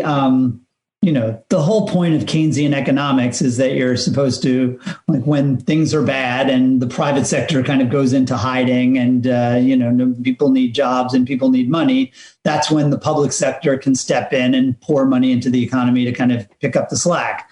The flip side is that when things are great and it's booming and everybody's doing fine, that's the time when the public sector is supposed to pull back a little bit and, you can kind of close up your deficit. obviously the Trump tax cut did not do that. I think it was economically, most of it was just sort of giveaways to rich people, which is just about the worst stimulus because they save it rather than spend it. Some of it was corporate tax cuts, and Pete, I'm a neoliberal shill, and so I think corporate tax cuts, that's going to have some economic some boost. There's no question about that. Well, there's a conversation about economic boost and moral, but still, yeah, absolutely. But just in terms of pure economic, that was defensible. But certainly, the idea that you're going to waste money on, reducing rich people's income taxes and then start screaming about the deficit now when, 10 million people are still out of work from, we're 10 million jobs where we started, before the virus. I mean, that just seems kind of cuckoo. So looking ahead then, I just think about those tax. I think about those tax cuts a lot. I think I'm one of the few, but I think about what that money could have been spent on and how most of the people who got them didn't need it. And thinking about economics in terms of solving problems, in terms of where the needs are. I don't know what that's called or what those philosophies are, but I think about it a lot. How much cost, right? Huh? I mean, we're talking about the opportunity cost. Yeah. I think about it too, Pete. Every time you hear about some some program where people are like, but that would cost $20 billion. And it's like, that is a lot of money, but to just spend $2 trillion on nothing. So, yeah. You just think about healthcare. You think about education, universal pre-K. You think about so many different ideas that can be funded. And so let's get to some of those that the Biden administration and Democrats have. And you're obviously such a great person to talk about this because you can examine both the politics and the policy, which is why I always love your reporting, Michael Grunwald. But what do you think of as well as how much you write about and know about renewable energy and climate and so on? So what do you think of the agenda, from AOC and Bernie Sanders and activists with the Green New Deal to where we are at now in reality with the Senate makeup the way it is in the next 2 years and what Biden can get done with his climate czar, John Kerry, and former EPA chief Gina McCarthy and the Climate Conservation Corps and all these really exciting ideas and potentials for just capital investments from the government right now. Right. I think that, ultimately, more is better, right? I mean, it's like every dollar you spend on solar is going to, not only is it going to pay for itself, which I think is not true of every climate environment investment, but, there's a lot you can do that really is essentially free money. Look, there's not that much daylight between Joe Biden and AOC on climate stuff. A lot of the Green New Deal, what made it sort of controversial is that it wasn't really just about climate. It was also like, let's have universal health care and, a government jobs guarantee and a bunch of stuff that, the politics aren't as good as like, hey, let's try to fix the climate crisis, which again, the politics of that are not necessarily spectacular, but at least they're more popular than, kind of the AOC agenda. Perhaps. And by the way, so much different now than even then, even with BP oil disaster, all the climate change, induced disasters. I mean, the attitudes have really changed on it now. So the political possibilities are different, but go ahead. That's right. No, I think you made a really important point, right? Like, when California's on fire, that costs money too. They got to sweep those. They got to sweep those forests, though. Rake them. Sweep. Yeah, right. I think. Look, I think there's more understanding that we're gonna, it's a little bit of pay now or pay later. And I do think there's an awful lot that can be done, both in the, on the energy side in terms of, really trying to this transition that is already happening very quickly in electricity. The more you can do to make that faster, that's really low hanging fruit at this point with energy efficiency, wind, solar, and storage. The idea, because it is true that as the wind doesn't always blow, the sun doesn't always shine, as we hear ad infinitum from people who don't like renewable energy. It is important to really promote not only the lithium ion batteries that can store some of that a little bit at a time, but some of the deeper technologies that are going to be able to do longer term storage. And at the same time, we're going to have to start working more on transportation. I think through an infrastructure bill, And essentially, the politics of a lot of this stuff are better. Like, you can do the more for climate, the less you talk about being for climate. And certainly with an infrastructure bill, there's an awful lot you can do about making a smarter grid, about electric vehicle chargers, both on the roads and in people's houses. You like Pete Buttigieg there for those reasons? Sorry? Do you like Buttigieg as Secretary of Transportation for those reasons? Sure. He seems really committed to this stuff. Yeah. And just about all Democrats do, except for, of course, Joe Manchin, right? Who's like the 50th vote, and pretty much anything you do is going to have to go through him. So how do you get around? Nobody seems to have a good answer as to how to convince him to vote for anything. There's no such thing as earmarks anymore. You can't bribe somebody. And Jesus, why doesn't he? I mean, how many coal jobs are there left? There's more jobs in so many other industries in West Virginia. Why are they so influential in West Virginia? Well, look, I think, what do you do with Joe Manchin is the question. Smacking on Joe Manchin probably isn't the answer. He is like by far the most progressive guy you're going to get representing the Senate from West Virginia. If you want to be upset about why like the Senate isn't more progressive, ask why that dude from North Carolina sent those like texts. Right? I saw your tweet about that. It was so frustrating to read that. I'm like, oh my God, if this guy in North Carolina hadn't had an affair and sent these texts. And you don't have to worry about Joe Manchin so much. God. But look, this is one, and this goes to some of the larger things we talked about at the beginning of like why Biden is getting so, why his stimulus is so popular and Obama's wasn't. I think one of the reasons is that Obama had 58 votes in the Senate and a gigantic majority in the House. So I think a lot of Democrats sort of felt like, they could go push their agenda. They could go, there was no harm in them, just sort of whining about this and whining about that.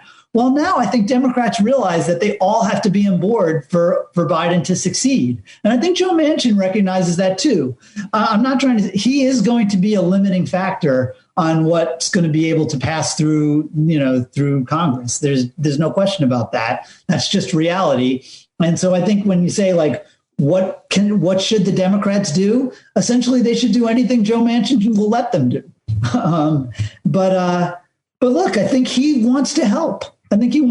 He's like, you're definitely going to have to throw money at coal transition money, helping coal miners. And you're going to want to build wind farms in West Virginia. And maybe you'll have to focus more on food and, fake meat and less on solar in that particular bill. I don't know. But I think there's still a lot that can be done. It's a reasonably popular agenda.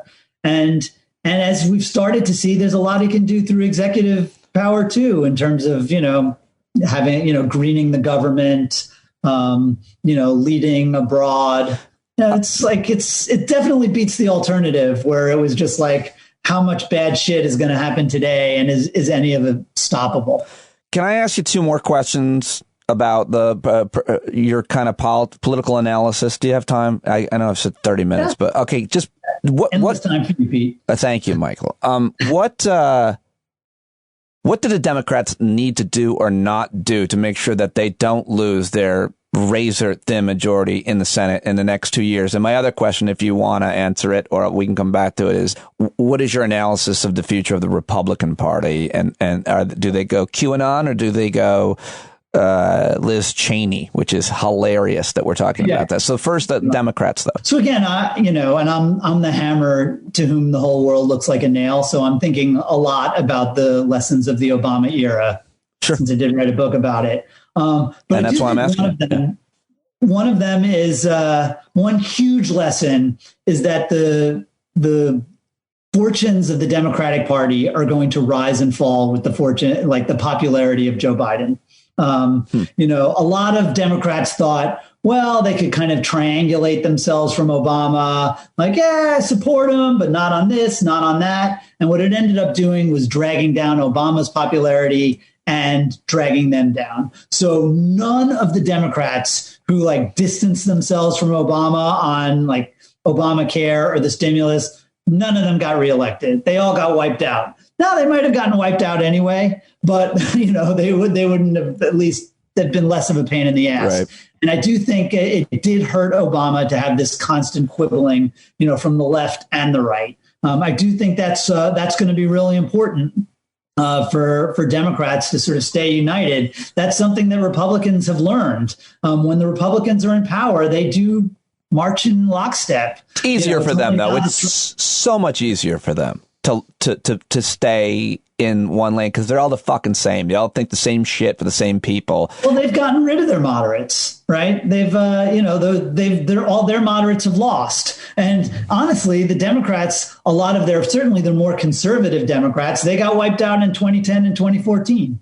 So it makes it easier to maintain a unified majority. And as I mentioned, I do think having this slim a majority also sort of, you're all in the foxhole. And if anybody sticks up their head, the other, your whole foxhole is exposed. Right. So I think I probably just mixed military metaphors. That's fine. I got what you're saying. Yeah, you could get. They're all in it together. So right. I do think that's a huge lesson for Democrats, that it's gravity.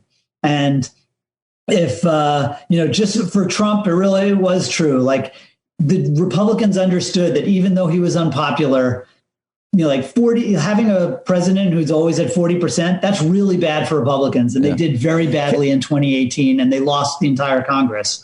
But having a president at 30%, that's a catastrophe. Yeah. And they all lose their jobs. And that hasn't happened until after he's gone. Can I just give you my quick analysis, which is the vaccine changes everything for Joe Biden. The vaccine. Boom. Gyms can open back up, restaurants, theaters, comedy clubs, everything opens back up. We are at such a low point. We are so depressed and scared and anxious all the time that all these other things that we care so much about politically, from racism to sexism to climate, it's easy for me to say, but I'm not saying we don't have to think about them anymore. I'm saying we're less animated because we all rise at the idea that this thing that is terrifying that we don't leave our sheds for. I do think that's right. Vaccine plus stimulus is going to be very powerful. And then not everybody supported Joe Biden in the primary. I get that.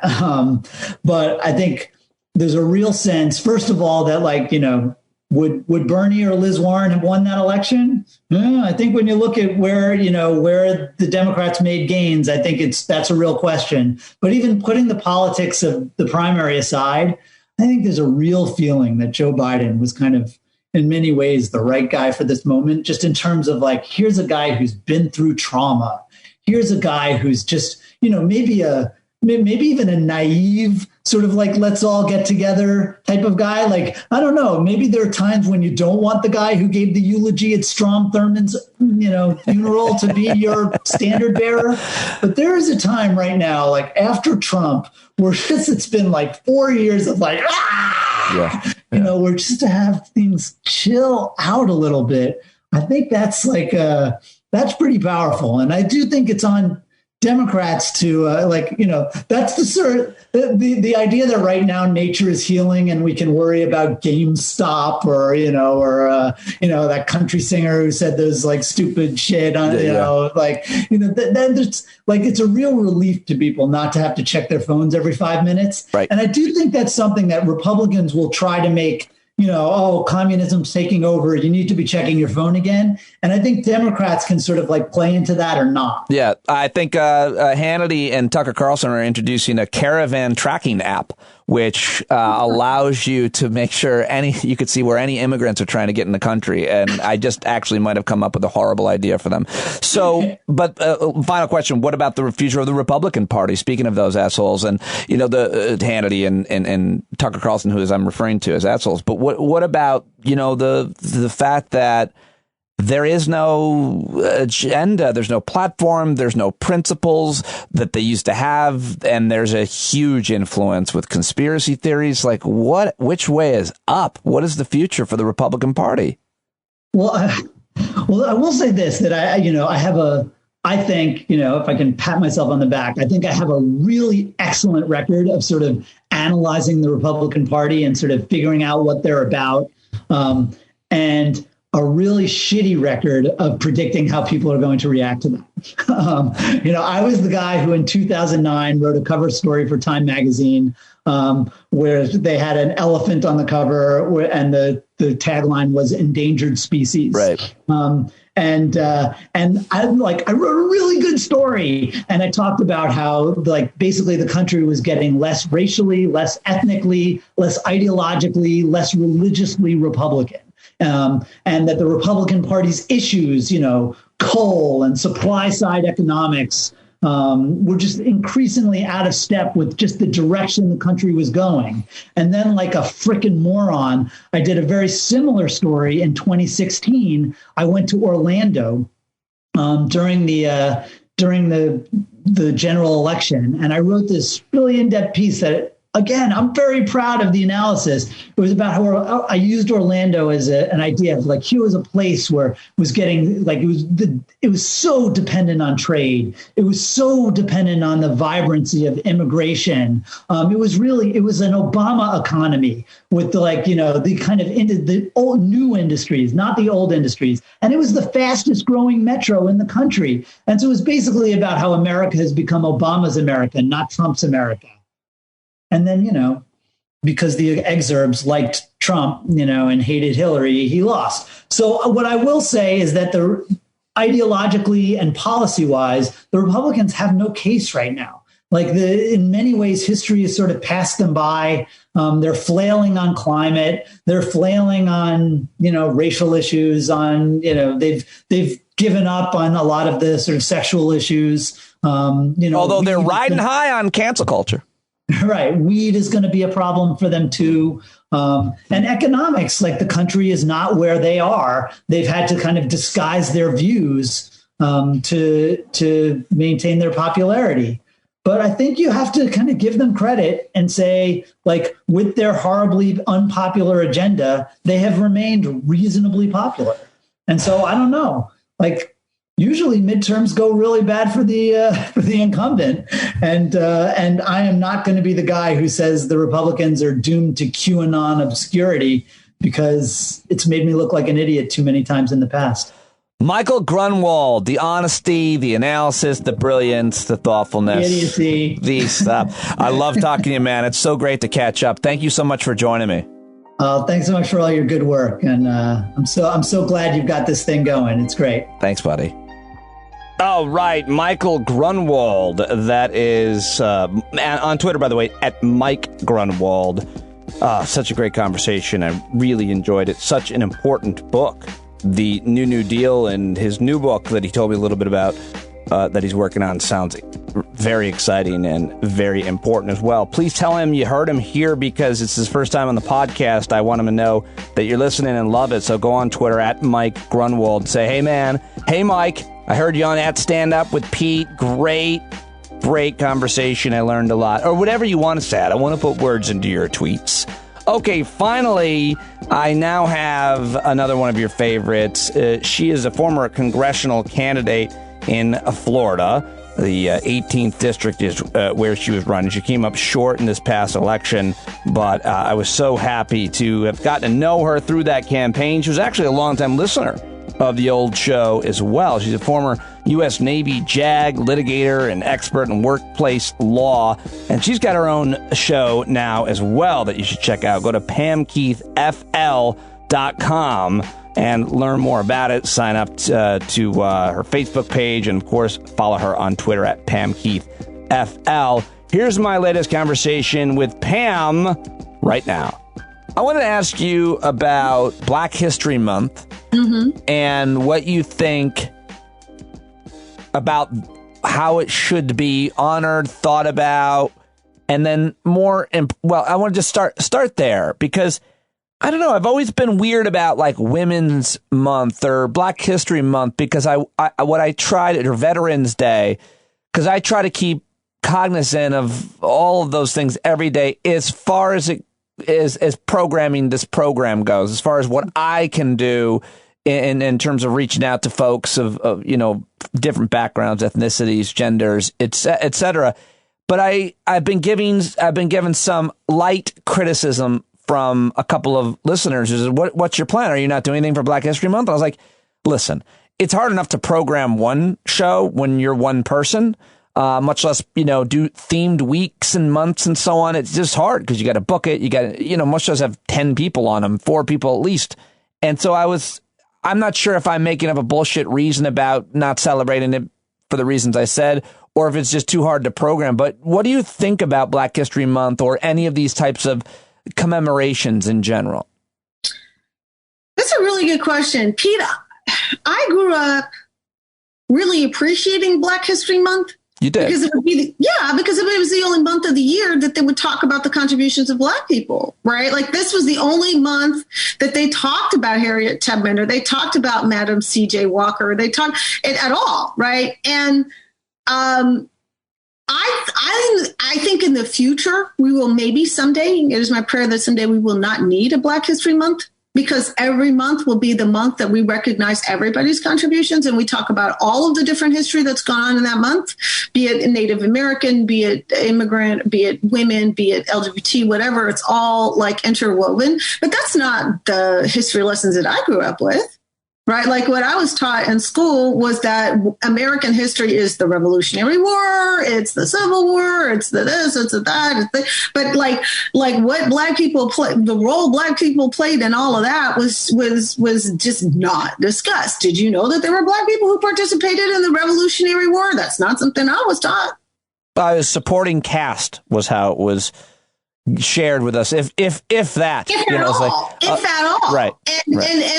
And so, to me, having a month where we sit down and say, you know what, America's America because of Black people, right? Because without Black people, it wouldn't be America. It'd be something totally different, right? Mm-hmm. And to have a month where we sit down and we recognize that and we start to appreciate and think about that, I think that's really cool. I would love to get to the point where that's not necessary, because our consciousness is just so elevated about the contributions of everybody to the American fabric. That'd be great, but we're not there now. I was really resentful that it was February, because it's like the shortest month of the year. What the hell? Yeah, and coldest and the nastiest month of the year. I was like, why can't it be June, where we have Juneteenth in the middle of it? And it's, why can't we, so that was my attitude. Every Black comedian starts their first 15 minutes with a joke referring to, how come we got the shortest month? We got the shortest and the worst month of the year. And I'm just like, but what I would like to see in Black History Month is to start having some conversations about where the Black contributions started, at every level, where they were, what they did, how they impacted things, and why we never talked about it. Why do we not talk about it? But in Black History Month, if at all, right? Like, why do we not talk about it? You know what? I'll tell you something that I discovered this week. I would just swap out the word talk and swap in celebrate. There's so much celebration. Celebrate or recognize or educate But let me give you an example of something that I find really fascinating that we've never really talked about as a society, but kind of need to. I know I told you in the past that my grandfather was a jazz musician. His name was Jimmy Keith. And I never met my grandfather because he died shortly. He died after I was born, but before I actually met him. All right. So because my parents are living overseas. And Jimmy Keith was not just a jazz alto saxophone player of extraordinary talent, but he was also an orchestra master. He also had his own orchestra in Kansas City in the 1930s and 40s, and sort of the height of Kansas City jazz. Wow. Time. And he played night gigs, right? And my grandmother cleaned houses during the day to support the family. But he was really good. And he was invited to play with Count Basie multiple times. And he was a regular with Count Basie. He was a regular in the major Kansas City. And he had a female vocalist that worked with him in his orchestra named Myra Taylor. And Myra Taylor was a wonderful Black singer. You never heard of her. But if you listen to her recordings now, you'd be like, damn, how did I never hear of this woman? My grandfather recorded a song with Myra called The Spider and the Fly back in the 1946. And it was a smash hit. It was a hit that was recorded and owned by Mercury Records. And if that name is probably familiar to you because that's a lot of those 40s and 50s songs were Mercury Records. Eventually, Mercury was absorbed by Def Jam Records, which was eventually absorbed by Universal. But neither Myra nor my grandfather received royalties, not a dime of royalties for that song. He did the music, she did the singing. Mercury made a mint, they got zero. Now, the reason I find this fascinating is because in today's Black Lives Matter movement, we're talking about generational wealth building. We're talking about the kinds of systemic racism that prohibited and stymied the economic power of Black people. And I think about my grandfather, Jimmy. Let's say the song made $100,000, which is about what you would call a smash hit back in those days. If he was entitled to $5,000 of that, at that time, that could have bought him a bigger house, right? That could have given him something as a legacy to leave to his son, that he could leave to his daughter, i.e. me. And we never got that opportunity. So when I think about Black History Month, I think the problem is that we only talk about it in the context of, oh, Madam C.J. Walker did this, and, you know, W.E. Du Bois did that. What we don't talk about is what were the systems and structures around them, right? That they impacted, that they were impacted by, right? And how is America better for their contribution? How's America because of their contribution, right? Is America without jazz? Hell no. No. I mean, we don't have hip hop without jazz. We have rock and roll without jazz. So is America without jazz? Hell no. Right? So we don't teach it that way though. Right? We say, hey, Dizzy Gillespie was a great saxophone player or a trumpet player, and Miles Davis was an amazing trumpet player. Okay, great. But we don't connect the dots. I think that's that's the rub for me. So the other issue that came up was that on this show, and I think you can talk about a lot of media in general, we talk with people of color about issues that people of color deal with. We talk with Black folks about racism, racial issues. And why don't you, Pete, have guests who happen to be Black, but are talking about economics or arts and culture or science and medicine? And I thought, well, I think I do that, but I could always make a better effort in terms of trying to, get on a Black female economist and so on. And so I think we can all kind of do better. But is that something that ever rubs you the wrong way? Because, you're someone who is really cultured and an expert on a wide range of issues, from foreign policy to legal issues to obviously race and other issues. And I wonder if that's something that irks you when you're asked to be on a program, if it's generally specifically about race and you wish it was talking about something else, and if I can do a better job at that. No, I always appreciate an opportunity to talk about the experience of being a Black woman in this country. Interesting. I just want to say, because I got a little defensive when this guy said this to me. We were in the Zoom hangout, which you've been a guest at, and he kind of called me out in front of everybody. So I try not to be defensive. That's a thing I'm very good at being, and I am defensive all too often. So I try to recognize it and be aware of it. And I said, I'm not. I talk with Black folks about race because I feel like that's something that they often want to talk about, and I want to talk about with them more than I do with white people. And I obviously talk about everything else, I think, with them as well. I mean, you and I started with baking, but I interrupted you there. But no, we started with hygiene, if I recall correctly. Oh, that was a couple episodes ago. But sure, truth is, in our conversations now, which we've had probably almost 20 conversations or something, we've covered a lot of ground on your show now and on mine. But just back to the answer in terms of how you feel about being invited to talk about race when you are. And do you think? I always consider it an amazing opportunity to talk about race issues. to talk about living in this skin and living in this world and living in this country. I think it's always a blessing and it's always a great opportunity. Just like, I mean, it's not like I don't think it's an opportunity for me every time I get to talk about the Navy, every time I talk about being a woman in the Navy, every time I talk about being the daughter of a diplomat, every time I talk about being a lawyer or labor law or whatever. I mean, I'm always considering that a wonderful opportunity to parlay with people. But everything that is my walk is something I feel like it's worthy of sharing.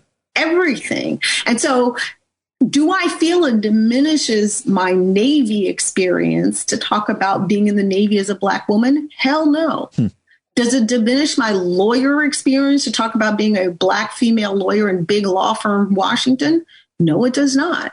Right? It does not diminish any of the things that I've done or accomplished to be able to speak to the nuance of walking that path in Black female body, right, and experience. It doesn't detract from that at all. It simply gives it a nuance. It gives it a different shade of flavor that you might not get from anybody else. Well, I certainly agree with that. I totally agree with that. And I think that specifically about Pam Keith makes you very interesting. Let me just ask you before we got to go, is your analysis on impeachment. And the question a lot of people are raising is why do this? Because you already know the outcome. Specifically, I mean, everybody can agree on having a trial for someone who committed a crime. But when you know that the person's going to get away with it, why do it? Why waste time? Because in this case, Donald Trump is just going to be vindicated. He's not going to be vindicated, honey, because this is the thing. A trial is about putting the evidence before the population, the substance, right? Now, here's the thing. We know what the Republicans are going to do. I don't care what the Republicans are going to do.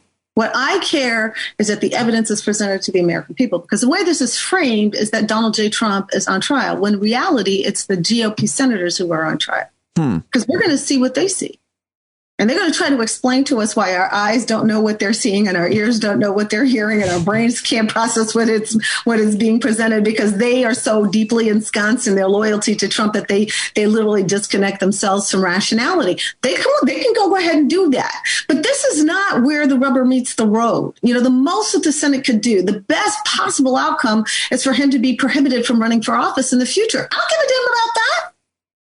I want the people to understand the facts, because in 3-4 months, we're talking DOJ investigation. We're talking criminal liability, right? We're talking a totally different. What matters is not whether Donald Trump is able to run for president again. What matters is whether the entire string of people here are held accountable for the conspiracy to engage in sedition. That's what matters to me. And I don't know how you go there without touching him. And so do I think Merrick Garland is eventually going to end up on Donald Trump's doorstep? Hell yes, I do. That's what matters to me, because that dude needs to be held criminally liable for what he did, as does all of his minions. But that is why I've been on Twitter kind of setting the stage for people. I put out a tweet yesterday and it's up to 175,000 likes at this point. Because I just made the case very simply. What were the rioters on January 6th trying to do? They were trying to coerce Congress into doing something that Congress would otherwise not do. That is the textbook definition of terrorism.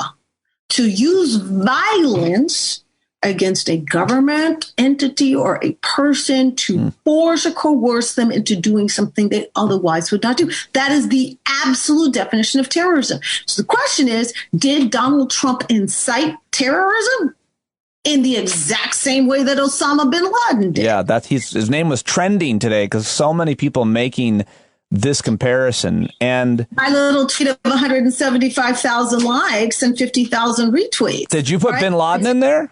Absolutely. Was that you? Did you start the Bin Laden I trend? think I started the Bin Laden tweet. The Bin Laden comparison? It is up now to, it's still going, and it's up to 40,000 retweets, 177,000 likes, 5,485 comments. Wow. Because I said it. I said Osama bin Laden did not fly planes into any U.S. buildings.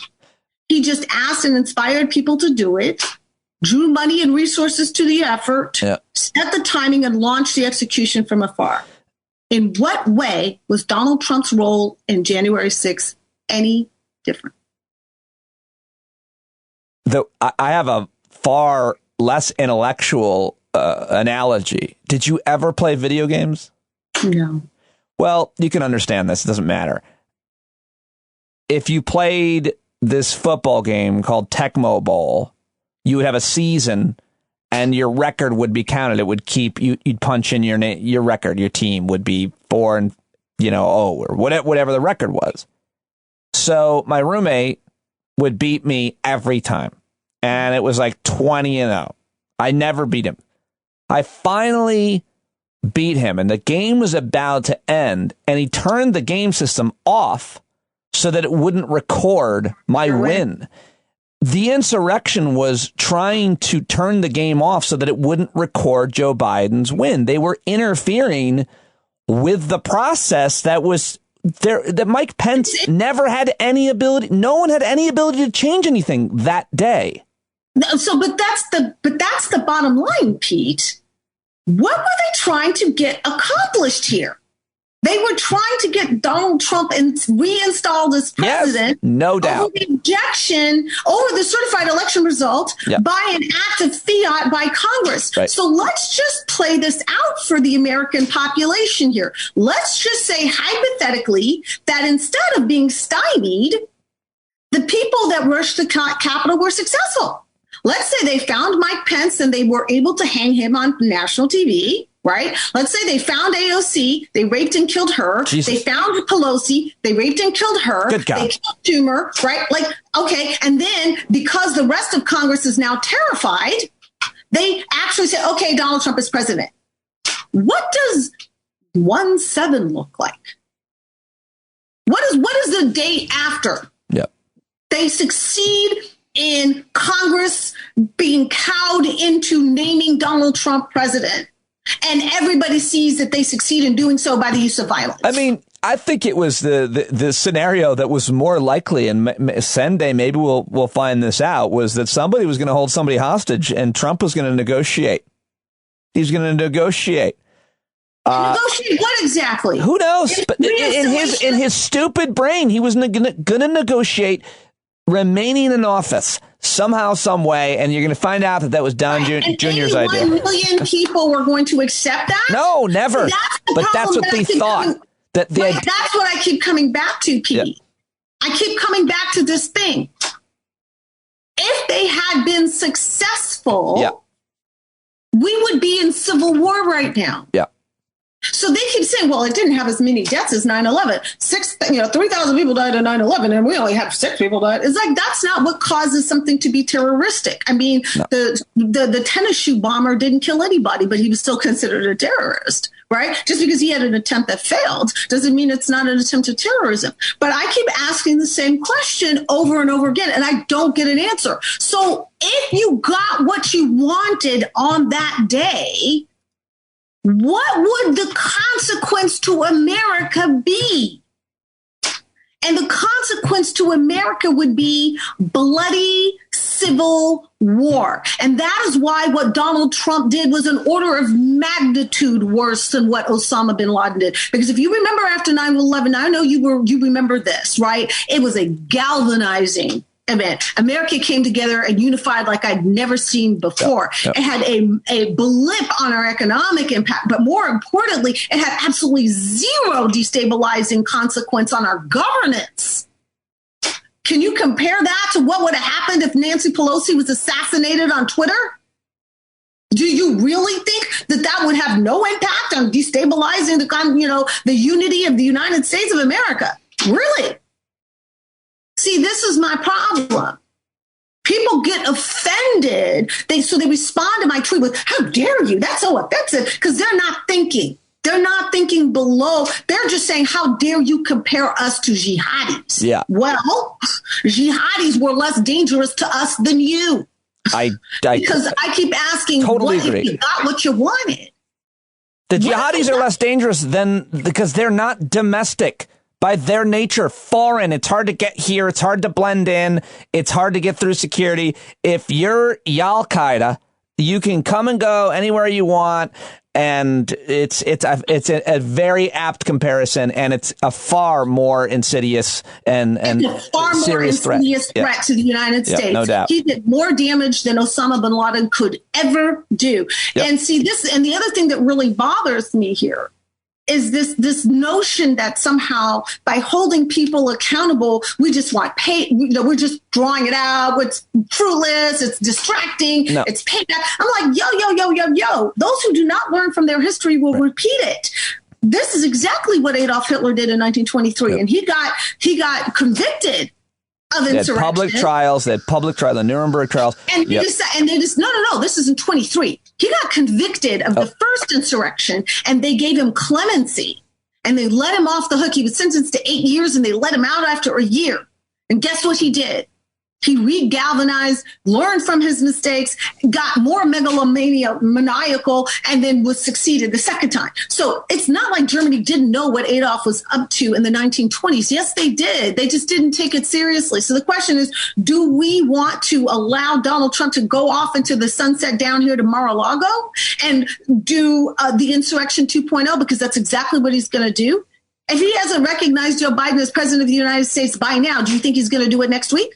Or the week after, or 9 months from now? He will never. He will go to his grave. He will never do it. No. And that's not the dangerous part. The dangerous part is that there's not a single person in the GOP who's willing to stand up to him. So when he demands that GOP governors take their orders from him, they will do it. When he demands that senators and congressmen take their orders. I mean, hold on a second. A lot of Republicans have absolutely stood up to him, specifically governors and secretaries of state, not to mention senators like Mitt Romney.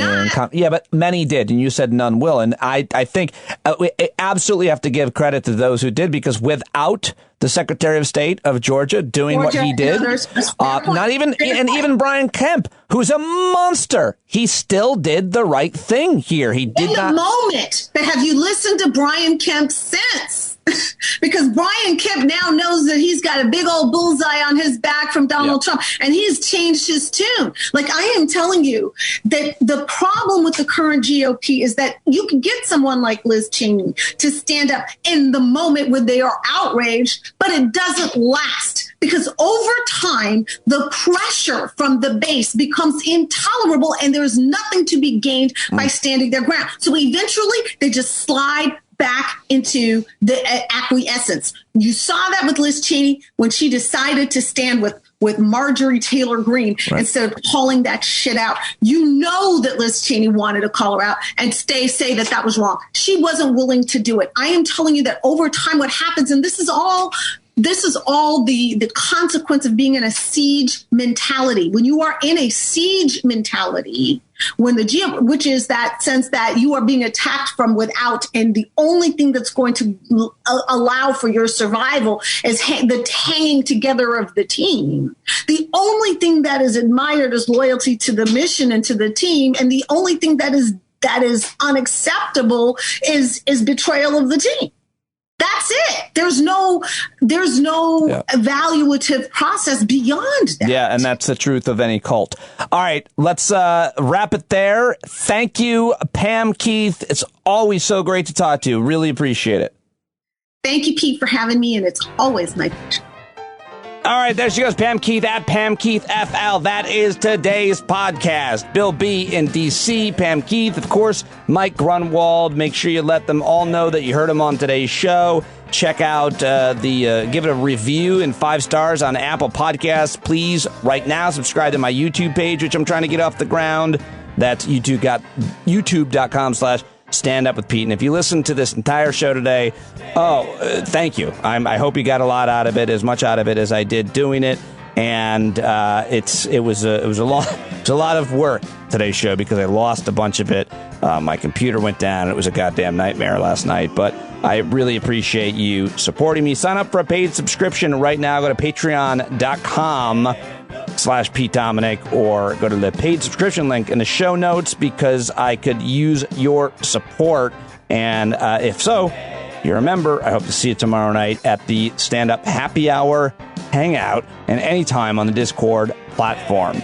I love you. You're never alone if you're a member of our community. And let's take it away, John Carroll, speaking of a great member of our community.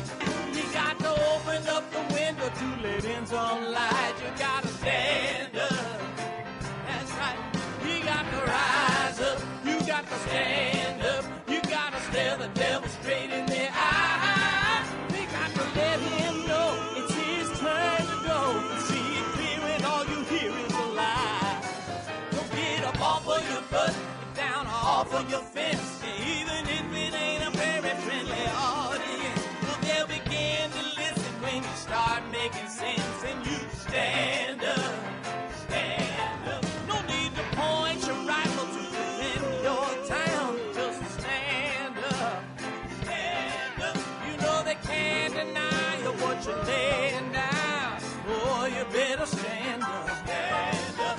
Show your face of every color, yellow, black, red, and brown.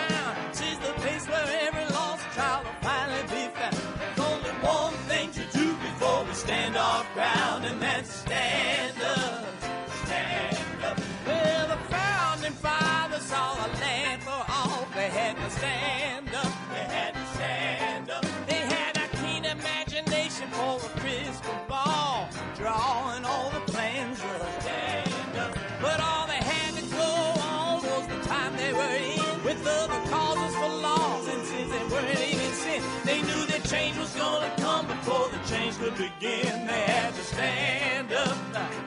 All right, they had to stand up. We got to stand up. We got to look the devil square in the eye. We gotta let him know it's his time to go, and make it clear when all we hear is a lie. Why you lying awake wondering where the money all went? It'll be the cost of freedom that'll go unspent. You can see him flee the scene of that experiment if you stand up. All right, we got to speak up, we got to reach up, and raise your voice in every way you know how. Don't be toes up, you got to show up. Ain't no better time to do it but now. No need to pledge allegiance to no wanton tribe. Rise up, show obedience to the voice inside, and listen well, and it'll tell you not to run and hide. It says stand up, stand up. Got to stand up. Ooh, come on, just stand up. Everybody got to stand up in the darkest hour. Stand up, people got the power. Stand up. Come on, come on, come on, come on, come on, come on, come on, come on, come on. Stand up.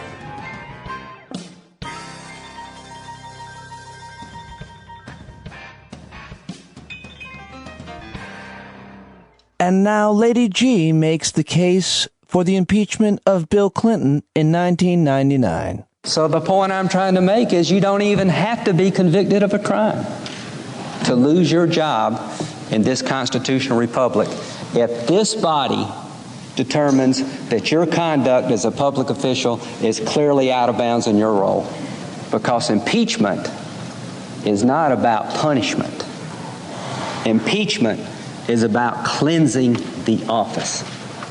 Impeachment is about restoring honor and integrity to the office.